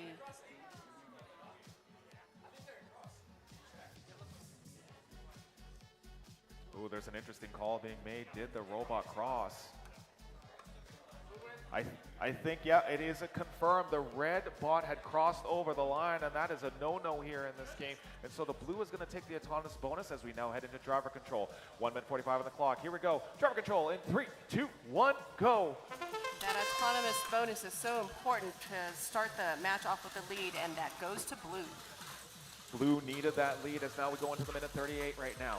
We can see Aviation Nerds playing defense as well as scoring the tri-balls with an open alleyway now for Eclipse. And they were going to get those tri-balls. And this is going to be another open alleyway for Jackson Area Robotics to score. 3 robots now on the red side, and we see assist being 10-ton robotics going into that blue net, and 3 tri-balls being trying to be scored by the Nerds. We've got Eclipse now moving in. 2 tri-balls in hand, an open alleyway right now for Jackson Area Robotics. Again, that has been the strategy for this final. Jackson Area unimpeded and are going to go now over the barricade. They have been doing some amazing driving skills in this arena. All bots now are headed over to the other side, double zoning, and now we see 10-ton now going to be going through. It is just Jackson Area just unimpeded there and are going to get pushed through once again, going through the under the alleyway and scoring a bunch of those tri-balls. 48 seconds left on the matchup. There's a little bit of frustration now as they're going to try to get those tri-balls going on the other side, and again, those tri-balls found in the corner do not count. 40 seconds left in the match. We see 10-ton now crossing, trying to get those tri-balls. Payload up 4. Can they get it in? They do. Nice job by 10-ton Robotics trying to keep pace with the Red Alliance. 27 seconds left in the matchup. We now got the Nerds now moving a payload of 3, trying to get over there, and they do. Nice job by 10-ton and the Aviation Nerds. We now see on the other side, that is Jackson Area trying to wiggle their way through, play some great defense, and Eclipse trying to do the same, prevent them from going over the barricade. 8 seconds left, maybe we can have some elevation. 6 seconds, now down to 5, 4, 3, 2, and 1, and that is time. Great matchup here in the second final matchup, and again, it is Jackson Area owning that elevation bar and potentially being the only team to score 20 points in that match. Kobo, what do you think of that? I don't know how you spoke that much with all that action, because I don't think I took a breath during any of that. We do see a chain on the field. That means that somebody's mechanism was not working at some point in this game. Probably an intake. A lot of those intakes are chained and geared to run like that. So at some point something has come off, but so much scoring, so much great defense, and in a match where everybody knows what they're doing, it doesn't look maybe quite as exciting as some of the other matches because they're so efficient. Defense is quick, you're in, you're out, you're preventing somebody from scoring, while at the same time grabbing your own tri-balls. We saw that the Red Alliance ran out of tri-balls partway through the match. That means that they had gotten all of their tri-balls in the field, and at that point, it is a matter of making sure that your opponent does not score. Blue Alliance started off with the match with that autonomous bonus, though, so that's a huge advantage right off the bat. Appears only 1 robot is elevated, and that makes a big difference because that is a 20-point difference that only goes to the 1 robot that is elevated.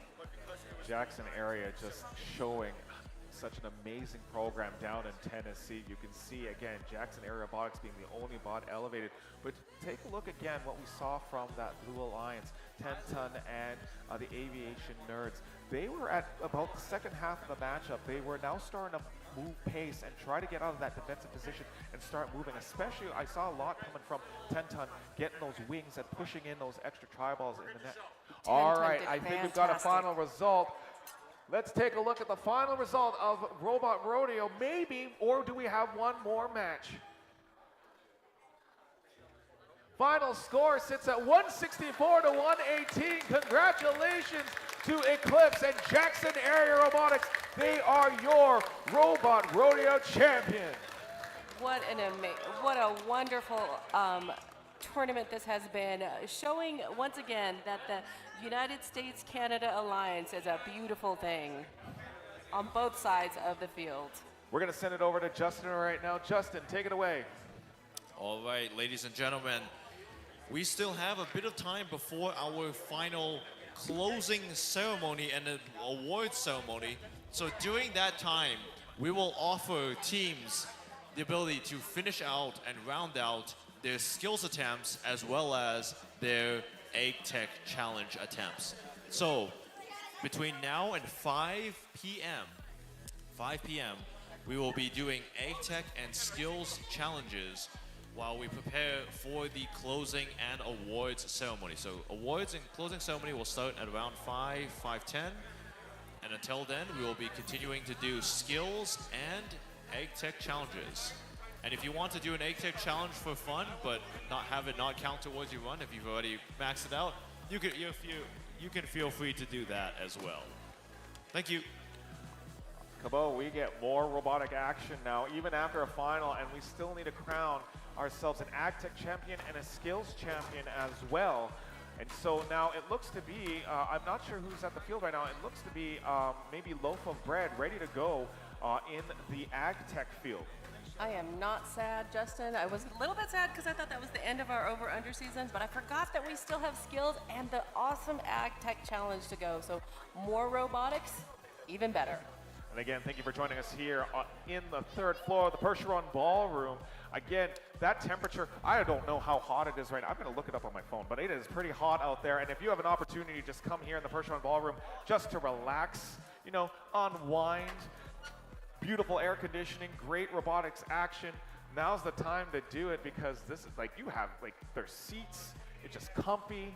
It's not crowded down there because it's like one of the most busiest days of the Stampede. It's family day out there. And so, you know, we've got some seats here just to enjoy. Come up here to the Percheron Ballroom, here on the third floor of the new BMO Center.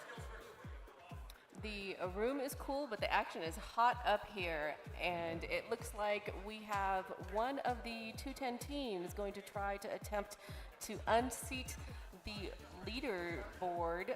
The first, definitely going to try to unseat first place.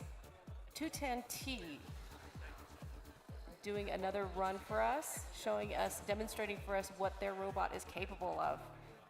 I just took a look at the temperature. It is 27 degrees Celsius out there.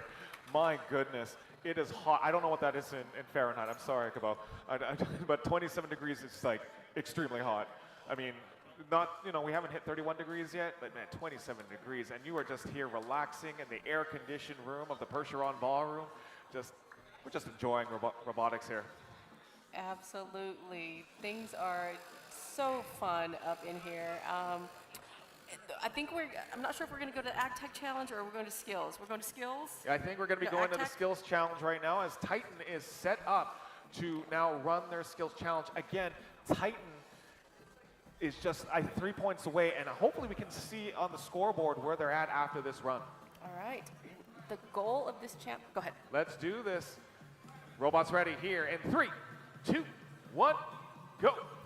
The goal of this challenge is to get all of those green tri-balls on the far side of the field. It's got to go past that barrier. Anything on the close side of the field does not count for them. And as soon as those tri-balls get over to the other side of the field, as long as they're contacting the tile and not in the corners, then Titan will have scored 2 points for every single one of those tri-balls. But that's not the end of the challenge. Not only do they have to get it past that middle barrier, they have to try to get those tri-balls up under the goal, because once they're under the goal, it is now worth 5 points for them. So as you can see, they are getting those over as fast as they can, but they are not done. Got to get those tri-balls under for those extra sweet points.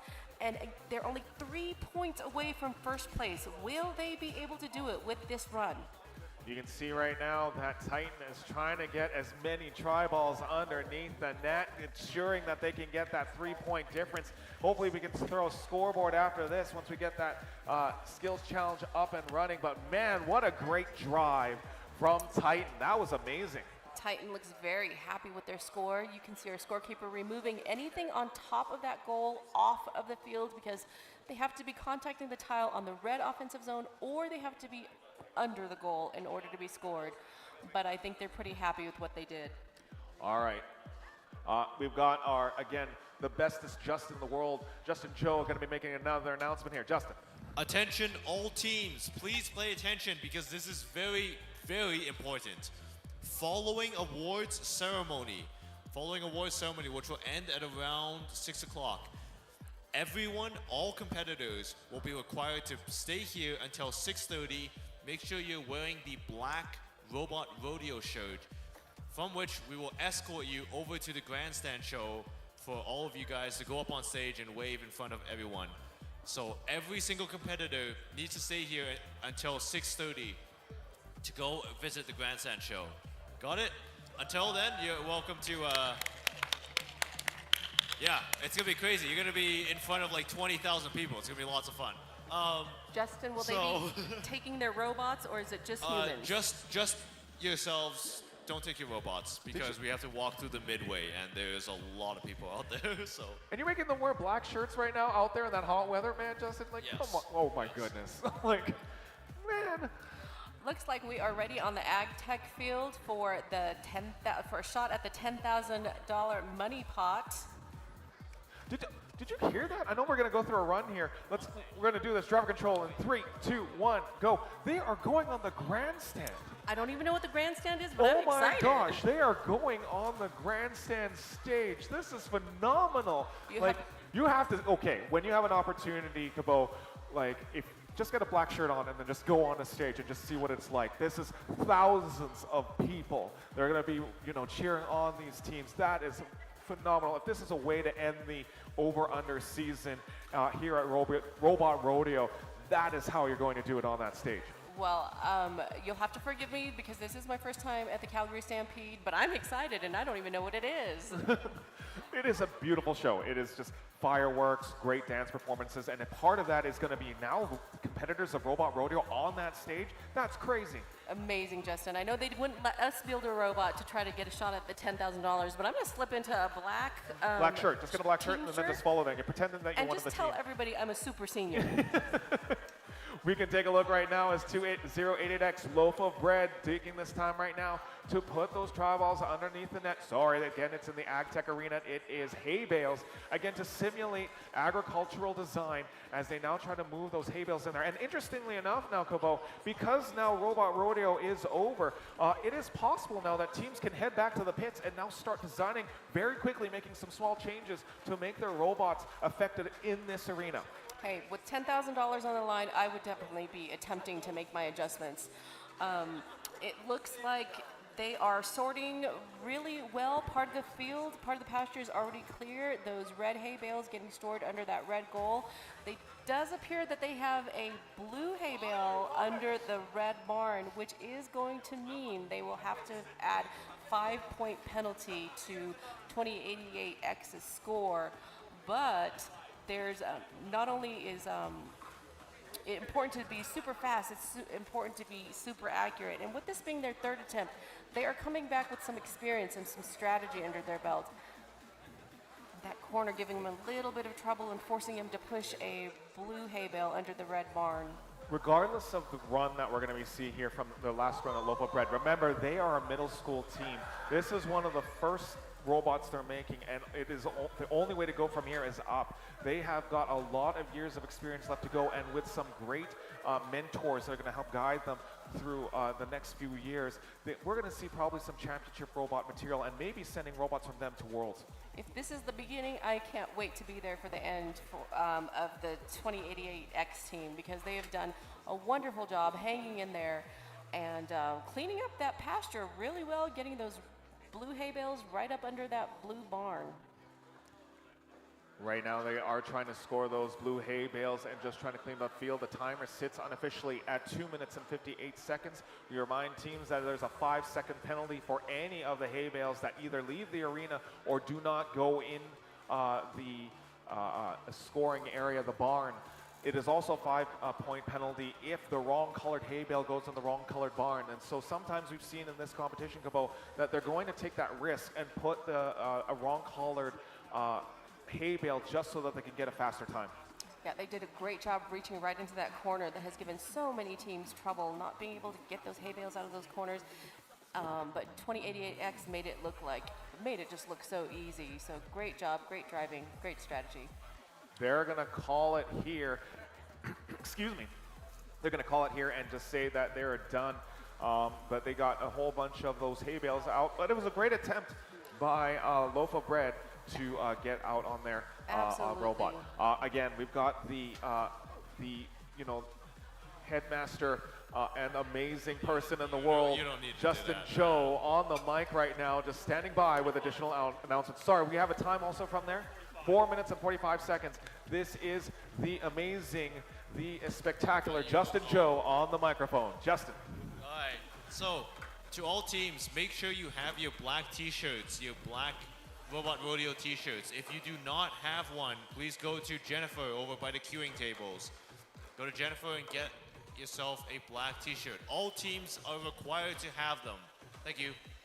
You know, every time Justin gets on there, I'm going to try to add more superlatives. I don't know if he knows that, but like. If he's the, all right, here we are with the Ag Tech Challenge, $10,000 prize money leaderboard. So right now, based on our Ag Tech Challenge, we can see that Eclipse and Titan still have one attempt, but they are in the top 3 running at this point. So when we look at Tenton and we look at Kill Switch in the 4th and 5th position, it is possible right now that Eclipse and Titan are sitting pretty for the money in the Ag Tech Challenge.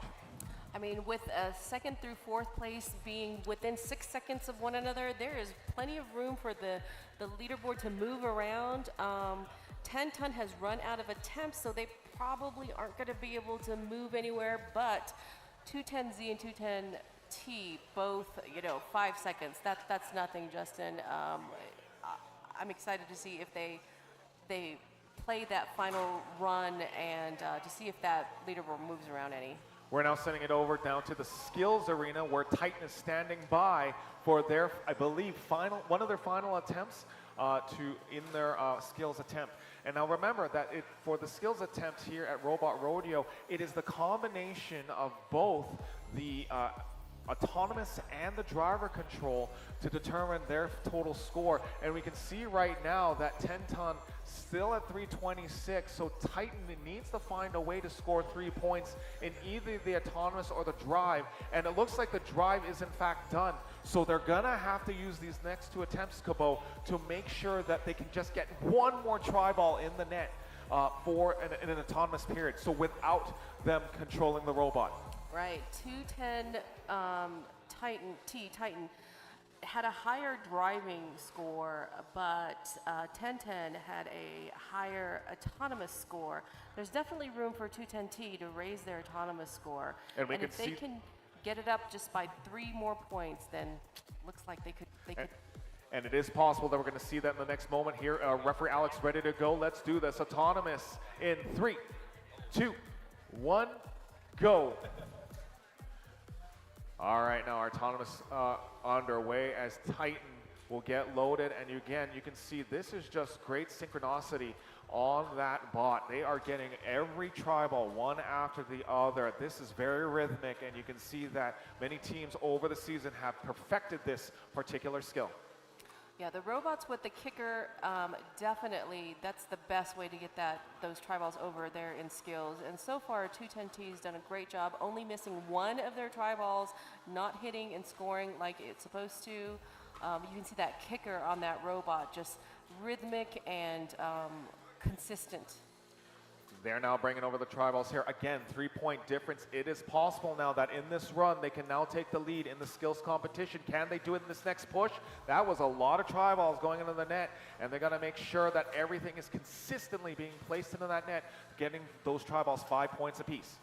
Yeah, that first push was probably not what they had hoped for. Grouping where the robots land, where the tri-balls land, how that the tri-balls are grouped at the end of their match loading is so important, and in this particular run, they just did not have as many on the end there as they probably would have hoped. So that first push only got them 10 points by getting 2 try balls under there. That second push accomplished a whole lot more.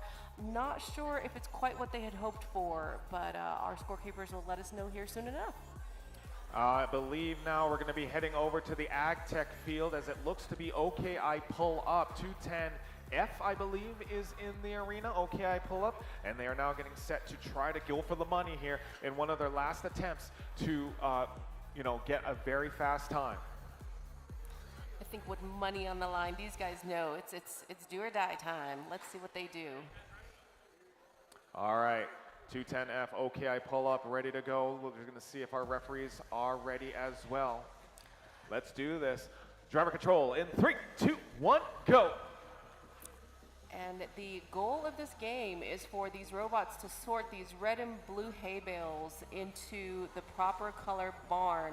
All the red hay bales in the red barn and all the blue hay bales in the blue barn. Off to a great start.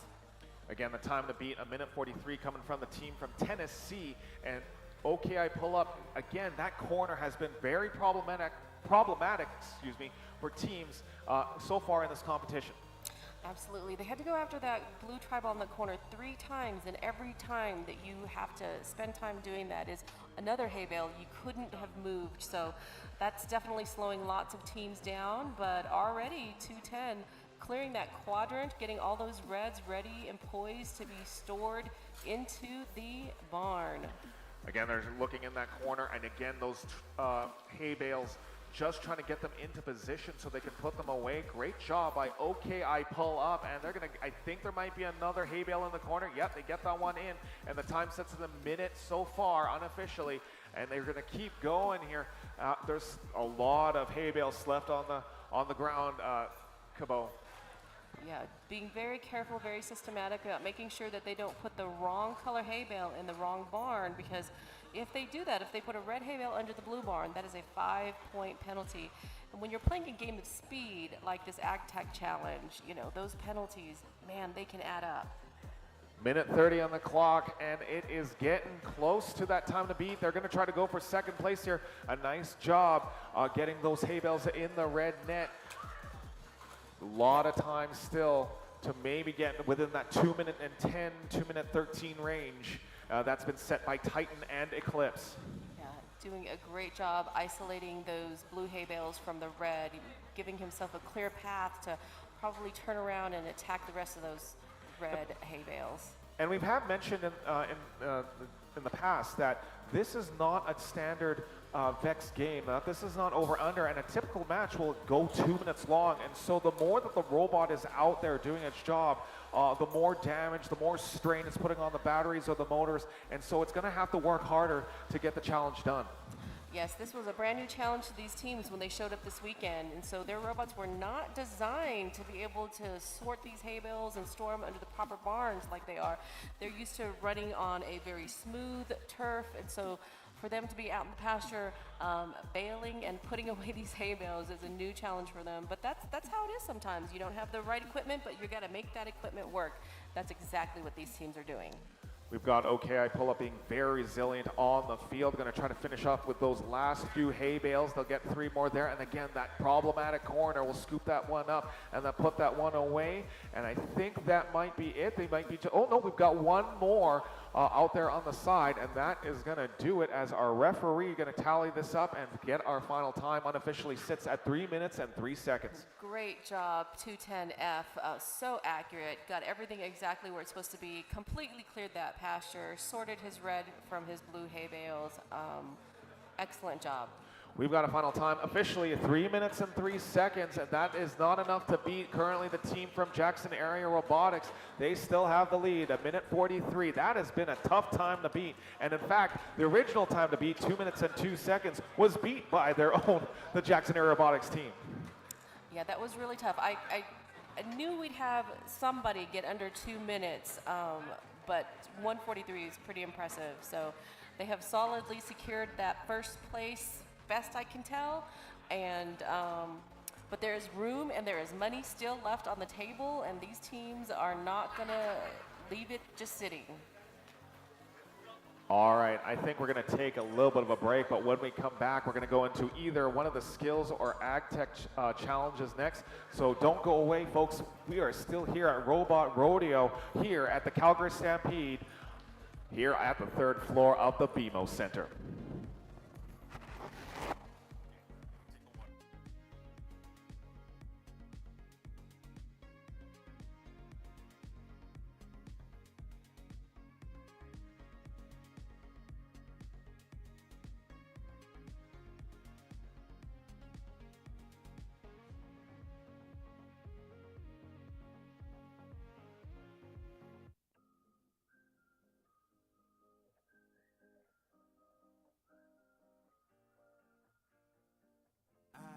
I wanna get numb and forget where I'm from. Cause looking in your eyes, like looking at the sun. I feel like you're the moon, I feel like I'm the one. I wanna get numb, numb, numb, numb. I wanna get numb and forget where I'm from. Cause looking in your eyes, like looking at the sun. I feel like you're the moon, I feel like I'm the one. I wanna get numb, numb, numb, numb. Wanna get numb, go crazy, wanna wild out. Cause lady, life's so short but amazing. Late night party in the basement, hotel lobby and I'm wasted. Just reached into my savings, I'll do it too if you take it. Yeah, life's only what you make it. I wanna get numb and forget where I'm from. Cause looking in your eyes, like looking at the sun. I feel like you're the moon, I feel like I'm the one. I wanna get numb, numb, numb, numb. Welcome back to Robot Rodeo here in the Calgary Stampede. It looks like Titan is getting set for their skills competition in that far field, and so we're going to see if they can beat that time or beat that score. I believe this is going to be their final autonomous attempt, and they just need to score a few more points. Are we able to showcase right now the leaderboard for skills, and we'll see if they can finally do it in this final attempt. I'll bring up those rankings and skills, and right now it is still 3-point difference between 10-ton robotics and Titan. They seem to be having trouble scoring those 3 points. Again, 3-point difference in the total score, and it's coming down to a final autonomous attempt. Their first attempt has been their best one, and they're looking to do this one more time. They need to beat a score of 150 points in this autonomous run in order to overtake our leader, 10-ton robotics. 3 points. That is 2 tri-balls over that black barrier onto the red offensive zone, or 1 more tri-ball up under that goal. Just within reach, inches away from first place. They're gonna go for it. This is do or die time now for Team Titan as they now head to the autonomous period. Again, this is all autonomous. These next few seconds are not going to be driven by the driver. This is going to be basically great programming, great coding, and hopefully a good enough design that will get those tri-balls under the net. In their last run, they missed 1 tri-ball making it over the barrier. If they can make sure that all those tri-balls make it over the barrier, that would just be 1 point away from taking first place. They also did not have their best push with their first push from the side there of the goal. So if they can land some tri-balls in that spot, that first push scoring 1 more tri-ball with that second push being as good as it was last time would put them in first place. All right, we're waiting on referee Alex to give us a thumbs up to run this matchup. It looks like Titan is ready to go. All right, let's do this. Final autonomous for Team Titan in. I'm just waiting on something to happen there. Let's try this again, Alex. Autonomous in 3, 2, 1, go. Titan now will try to score those extra 3 points. They just need to make that final push. And again, this is all done autonomously. The only human interaction being created is loading up the tri-balls and putting them onto that kicker. Right off the bat, you can see that they scored both of those red tri-balls in this run. Last run, they were not able to do that. They were only able to score 1 of those red tri-balls. So already, this is 5 points up from where they were at this point in their last run. and every single one of those tri-balls that are being introduced are hitting into that red offensive zone. Can they keep that up? It looks like most of those tri-balls went into that zone nice and cleanly. They're now going to head over to the other side. Autonomously, they are going to put those tri-balls away. Nice job by Titan here. Maybe they can get this in this final push. That last push last time didn't get a lot of those tri-balls in, but now may be the time to do it. And can they get that last push?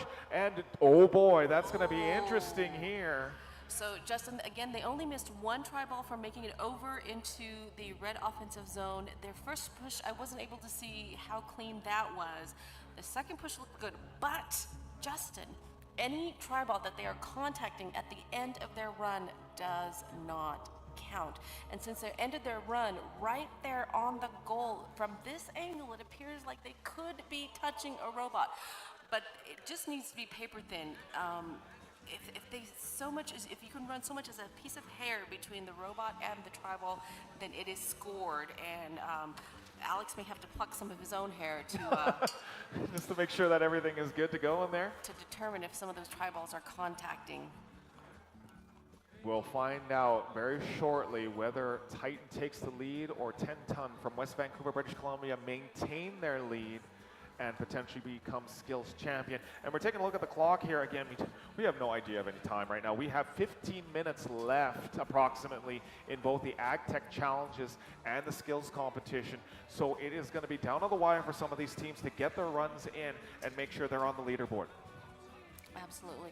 A good thing about this run is that I didn't notice or didn't see if there were any that landed on top of the net. So more should have landed on the field. I'll be anxious to see what their score is on that. As we take a look now, we are headed to the Ag Tech Challenge with a referee standing by. This looks to be Eclipse now ready to go in the Ag Tech Challenge, trying to beat the time of 1:43. Let's do this. Driver control in 3, 2, 1, go. Eclipse now, we're going to try to get those hay bales into the arena, into their barn. So again, this is a modification of the over-under game, working on green turf, working with red and blue hay bales and sorting those hay bales in the right location. This seems like a pretty easy thing to do for a human being, but we are asking these engineers to come up with a robot that does this, folks.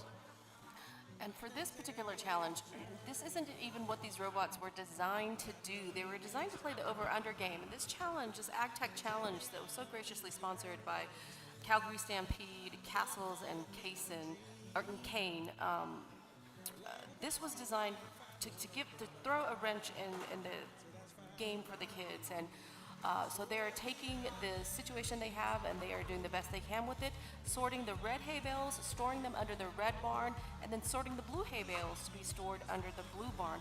Because no matter what the job is, you got to use the equipment you have to get the job done. We've got a minute already on the unofficial timer. They are coming up close to the time to beat, and I believe this is the third attempt, so Eclipse is going to have to move if they want to make a run for the money. We clearly have a red side and a blue side, so they've done a great job dividing these hay bales up to where they need to be, placing them in a very strategic place to make sure that they get them firmly under that barn.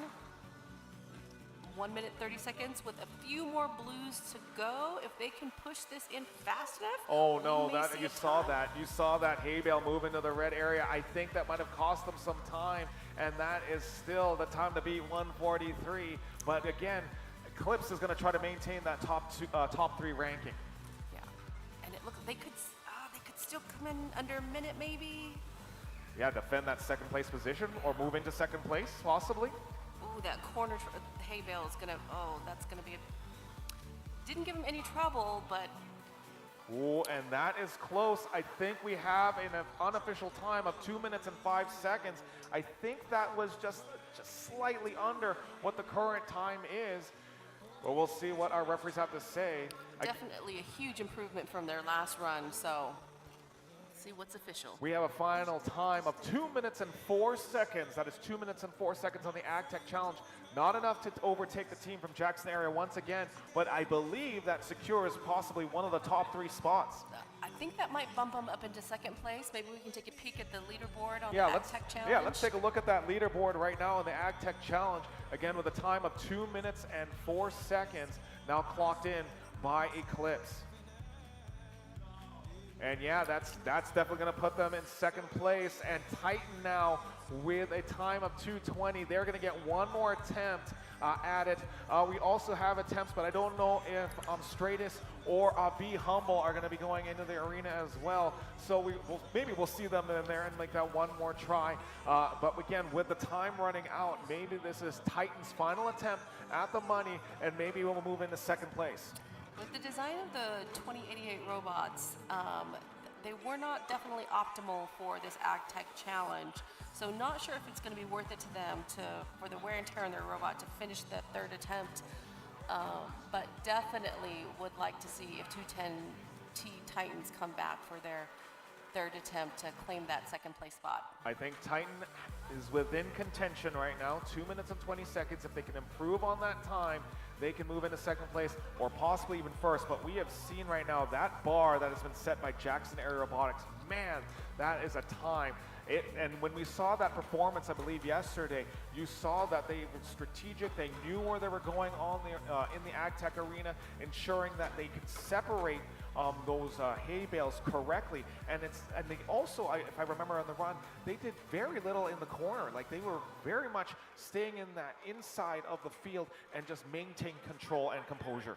Well, if you'll notice, Justin, on that particular robot, their intake is designed just a little bit differently than a lot of the other intakes that we saw on these robots. You'll see that most of the robots here have that rubber wheel, flex wheel intake, and very, very consistent intake. But what 275B had on their robot was a rubber band intake encased in non-slip mat, and that allowed them to really control those tri-balls and really grab from those corners and move them around with just a tremendous amount of control.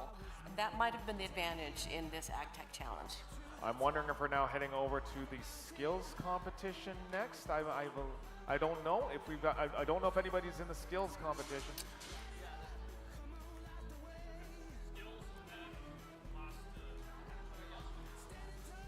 So we're going to head over to the skills arena right now, and we're going to make sure that those robots are ready to go and see if they can change that score. I believe Titan has solidified their score. I mean, really quickly right now, can we get that scoring rank? Did we have a change in that ranking between 10 Ton and Titan? And as we take a look right now, no, they were not able to pull it off. 10 Ton just still at the top team, barely making it by the skin of their teeth. But we can see right now that it is Eclipse that is potentially ready to go. Are we doing anybody in skills? Is there anybody in the skills arena? Alex is just waiting there. Yeah, we have it. We have it. You know what? They're going to just run maybe a ton. I don't know. Maybe just. Oh no, we're just waiting, making sure that the teams come in and are ready to go. But man, that was a great attempt from Titan for the run in the skills competition, Cabot. It definitely was. Definitely was. They played every single round, ran every single attempt that they had to them. So proud of them for doing that. But that 10-ton strategy by 10-10N was just the winning strategy today and this weekend. They took their autonomous run that was so consistent, no human errors, because it was pre-programmed. They ran it for their autonomous runs, and then they used that same program, that autonomous coding program, to do their driving run. And as you can see, just as consistent, within 2 tri-balls, 10 points, they were able to hold, to grab that first place spot, and they have held it since yesterday. So great job for 10-ton robotics. Eclipse is now going to have to put on, the gas here and start trying to get those tri-balls moved into that scoring zone there, Cabot. We can see that in their autonomous score, they had a score of 40 after 2 attempts, and then a driving score of 107. So both scores going to need to improve if they want to have a run at the skills championship. Yeah, it'll be. I'm interested to see what they have done with their robots since the last time they ran their autonomous run. But like we saw with 10-10 and 2-10, they without that kicker, you just cannot get those tri-balls over fast enough. So unless they've added a kicker to their robot, I just don't know that they're going to be able to catch up to first and second place. Kabo, we have a lot more action even after this tournament is over. Downstairs in the BMO Center at the end of the 4,000 aisle, if you want to learn how to build a robot or join a robotics club or find out more about how robotics in agriculture or even in the world is just existing, head over to the Robot Rodeo downstairs where we have people making just robots using the Vex IQ product. And while we are still open here on the Percheron Ballroom, you have an opportunity to just try a robot that is currently at the back and see how easy or how challenging it is to actually maneuver that robot and start putting tri-balls in the net. These teams have been working for months to do this, and so to have an opportunity to drive that robot and see what it's like, feel free to come up here to the Percheron Ballroom or downstairs in that 4,000 aisle and just see what robotics has to offer for you. Absolutely. A little bit of something for everyone. If you are a K through 8 student, the IQ robots are made for you. If you are a 6 through 12 student, then the V5 robots are for you. And if you're an adult, you can come volunteer and have as much fun as Justin and I do. I know. Being in the robotics community, being in the VEX community has just been a worthwhile experience and for both of us. I mean, personally for me, just to be able to just MC, variety of events and just be up here just to talk about robotics and see these students who do just some amazing work. That is what the VEX community has to offer. Absolutely. And for someone like me who does not have a tech background, let me tell you, I have learned way more about electronics and pneumatics and drivetrains than I ever wanted to know. But without this opportunity, I've loved every moment of it. All right, we are getting set for potentially one more Ag Tech challenge as well as a skills competition. We are going to run this Ag Tech match right now, and I believe this is going to be Eclipse. Titan. Titan will be heading into the Ag Tech challenge one more time to try to make a run for that minute 43. They are in the top 3 position. They're looking to just take even second place, possibly even first. But again, that team from Jackson Area Robotics, that was just been a phenomenal run overall in this competition. Jackson has just shown here in Calgary what they can do in the VEX community. Yeah, they are, 210 knows that there is money on the line, and they're not leaving it for anybody else. So with this being their 3rd run, they have learned from their first, which was kind of a training run for all of them to get a feel for that AstroTurf and how those tri-balls are going to react. And then I believe they improved their score with their 2nd run, and here I know they are ready to claim some money with this 3rd run. You can hear some of the strategy being made in this final Ag Tech challenge. Titan just making sure they have a proper pathway to ensure that every single hay bale has been placed into the barn.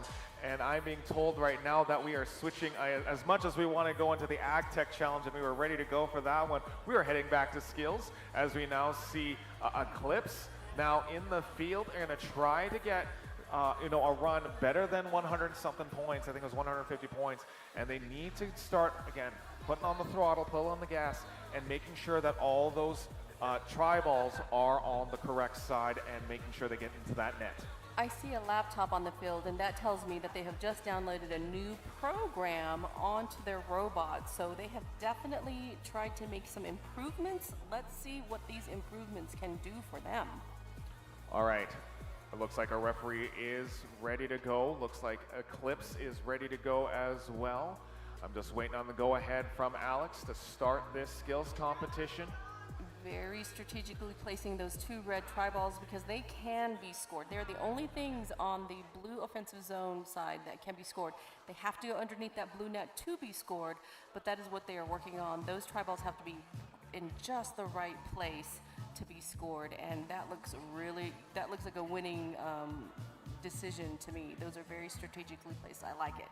All right, now again, Alex just giving some final words of encouragement going into Team Eclipse. And again, just making sure we're good. Alex, are we good to go for this match, this competition? Let's do this. Robot ready here in 3, 2, 1, go. There's a weird timer happening on that Vex V5 brain as we now see Kabo. Can you tell if it's an autonomous or a driver control here? This looks like an autonomous to me. They were able to score one of their red tri-balls in the goal. They missed the other and they missed their opportunity to match load right there. So let's see if they can do it now. Something is not right because they are not match loading. Something may be out of position or not where they want it to be, but that was an attempt and definitely not what they had hoped for. That was an interesting maneuver there as they let their robot go, I think. Maybe they did it. You know what? And I think that ends the skills competition right there. Sometimes when you add a program, even if it doesn't hit or score, if it does what it was supposed to, that's something to be pretty proud of. It looks like they've got 2 over into the correct zone. Let's see what the head referee says. But you know, Justin, like I said, without a kicker, a puncher, without some kind of catapult to just get those, a flywheel to get those tri-balls quickly over to the other side, you know, those teams without those mechanisms are just not going to be able to touch the scores of the teams that do have those mechanisms. We are now headed over to the AgTech Arena for the final run here of Team Titan as they're going to try to make a run for the money. 1 minute and 43 seconds on the time to beat, but they, based on where they're currently positioned, they're guaranteed some prize money even after this 3rd attempt. All right, well, a lot of these teams are coming back to the AgTech field with their best on their 3rd attempt, so I expect that Titan will show us their best with this attempt too. I like the distribution of their pasture right now. I see some concentrated red hay bales. They're fairly close to the red goal, and a concentration of some of these blue hay bales. They're fairly close to the blue barn. So this is a nice setup. If they're going to beat their old score, this could be the run, Justin. And we have to remember the creation of the game component, the tri-ball, the hay bale, they have been designed specifically so that each of these hay bales or tri-balls move in a very random way. We have no idea where they're going to go, and they try to keep them in control as best they can. Here we go with this final run by Titan as we get set up for this matchup. Driver control in 3, 2, 1, go. And we can see right now, with the first 2 seconds of this AgTech challenge, our final AgTech challenge, Titan now is going to try to separate those red and blue hay bales and put them into position. Great job by Titan to get that hay bale out under the net and get them all positioned into a nice little cluster for them to push into the barn. Yes, they've already cleared 1 quadrant of blue hay bales and nothing but reds to push into that red barn. Great way to utilize the distribution of those hay bales. We can see teams now, there was a little bit of a slip up there as they now move the blue hay bale back. 40 seconds currently on the clock. Plenty of time still to just put those hay bales in position for a great score into that barn. Yes, not the fastest moving robot we've seen in this challenge, but certainly so accurate and so strategic. You don't have to be the fastest. You do need to be sure that you are accurate. I mean, that's how 2775B got into first, and I think 210T is itching for the same. You can see now that all those hay bales are now positioned properly, and they are now within reach here. Minute 15 on the unofficial timer, and they are now going to try to make sure that they can do this. Could they now upset this team, Jackson Air Robotics, with a time of minute 43? We're now hitting a time of a minute 26. They are coming close, but it still can be done, Cabot. Yeah, if I were 2775B right now, I'd be sweating a little bit because this is clean, clean, clean. Minute 38 unofficially. Can they get those 4 in there? They do, but can they get now the 3 on the other side? Maybe beat Team Eclipse. Can they get around there? They're going to try to get it under the 2-minute mark. And, oh man, they got slipped in the corner. Can they get it out of there? And that might do it. Are we going to see our second time under 2 minutes? Oh boy. We've got the cheer. Unofficial time sits at 2 minutes and 1 second. But again, referee has to take a look if the hay bale is in fact all been scored. Those stars were very well aligned for 210T Titan. The distribution of those hay bales was really ideal. They were so smart, played that pasture and that field just right.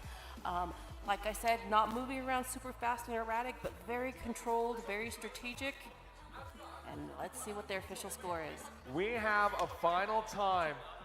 It's 2 minutes and 5 seconds, and I believe that is not enough. I think that is still third place by 1 second.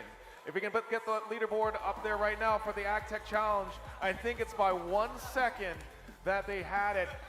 Jonathan, can we get that on the board? It's 2 minutes and 5 seconds for Team Titan. Let's get it right on the board now. I think they were just shy. Oh man, shy by 1 second.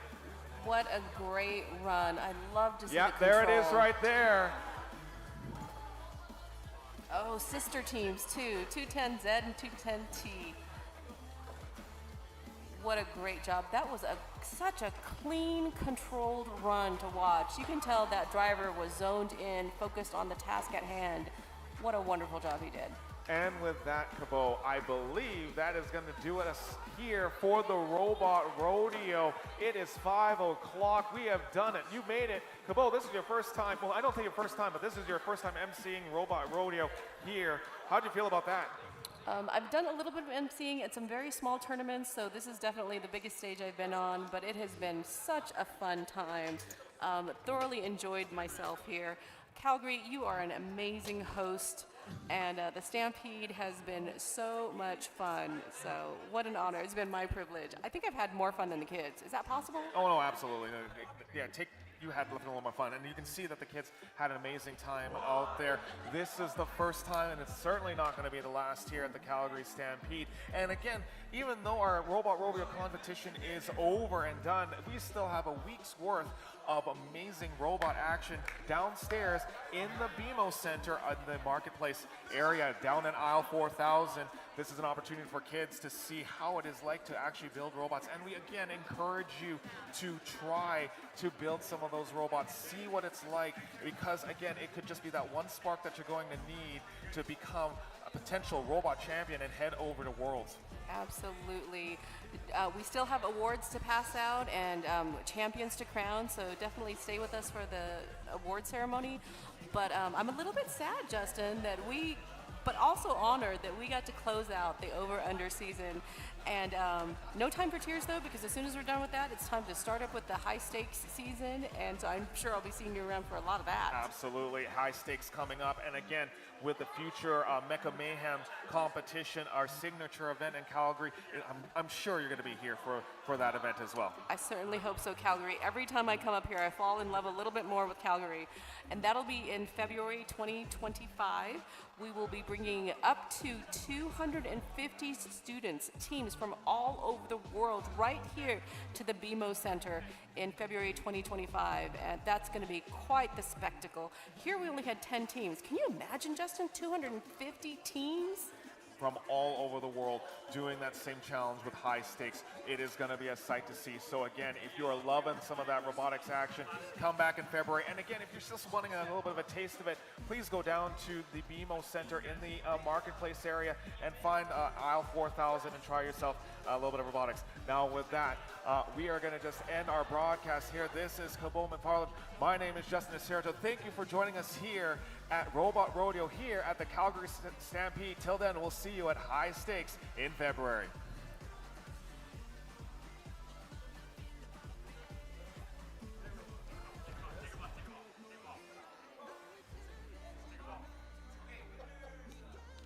I was like, this is awkward.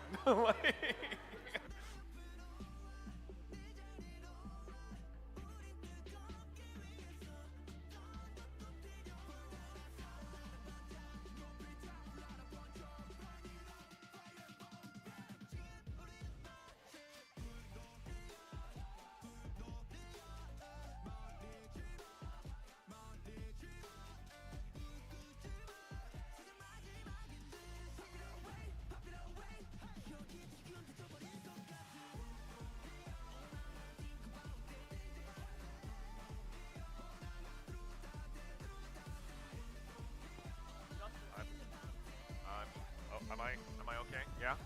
I'm going to need the most amazing Justin in the world, better than Timberlake, Trudeau, and Bieber combined. That's Justin Joe, ready to go with our award ceremony. Justin. Oh, we're not ready for that yet. But Justin's got a mic, so you'll see Justin doing the awards in the next few moments. Sorry if it's hard to catch my vibe. I need a lover to trust. Tell me you're on my side. Are you down for the ride? It's not easy with someone to catch my eye. But I've been waiting for you for my whole damn life, my whole lifetime. Don't be afraid to tell me if you ain't with it. I see your focus, yeah, you're so independent. It's hard for me to open up, I'll admit it. You got some shit to say and I'm here to listen. So baby, tell me where your love lies. Waste a day and spend the night underneath the sunrise. Show me where your love lies. I've been so into your mystery. Is it because of a history? How you into me? When it feels so good, but it's bad for you. Can't say I don't want it, cause I know I do. Come on over, I need your company. Craving a synergy. Don't be afraid to tell me if you ain't with it. I see you focus, yeah, you're so independent. It's hard for me to open up, I'll admit it. You got some shit to say and I'm here to listen. So baby, Tell me where your love lies. Waste a day and spend the night underneath the sunrise. Show me where your love lies. Tell me where your love lies. Waste a day and spend the night underneath the sunrise. Show me where your love lies. If you're down, don't hide it. Feeling me, you don't gotta deny it. Baby, you gon' make me overnight it. Tell me how you down. If you're down.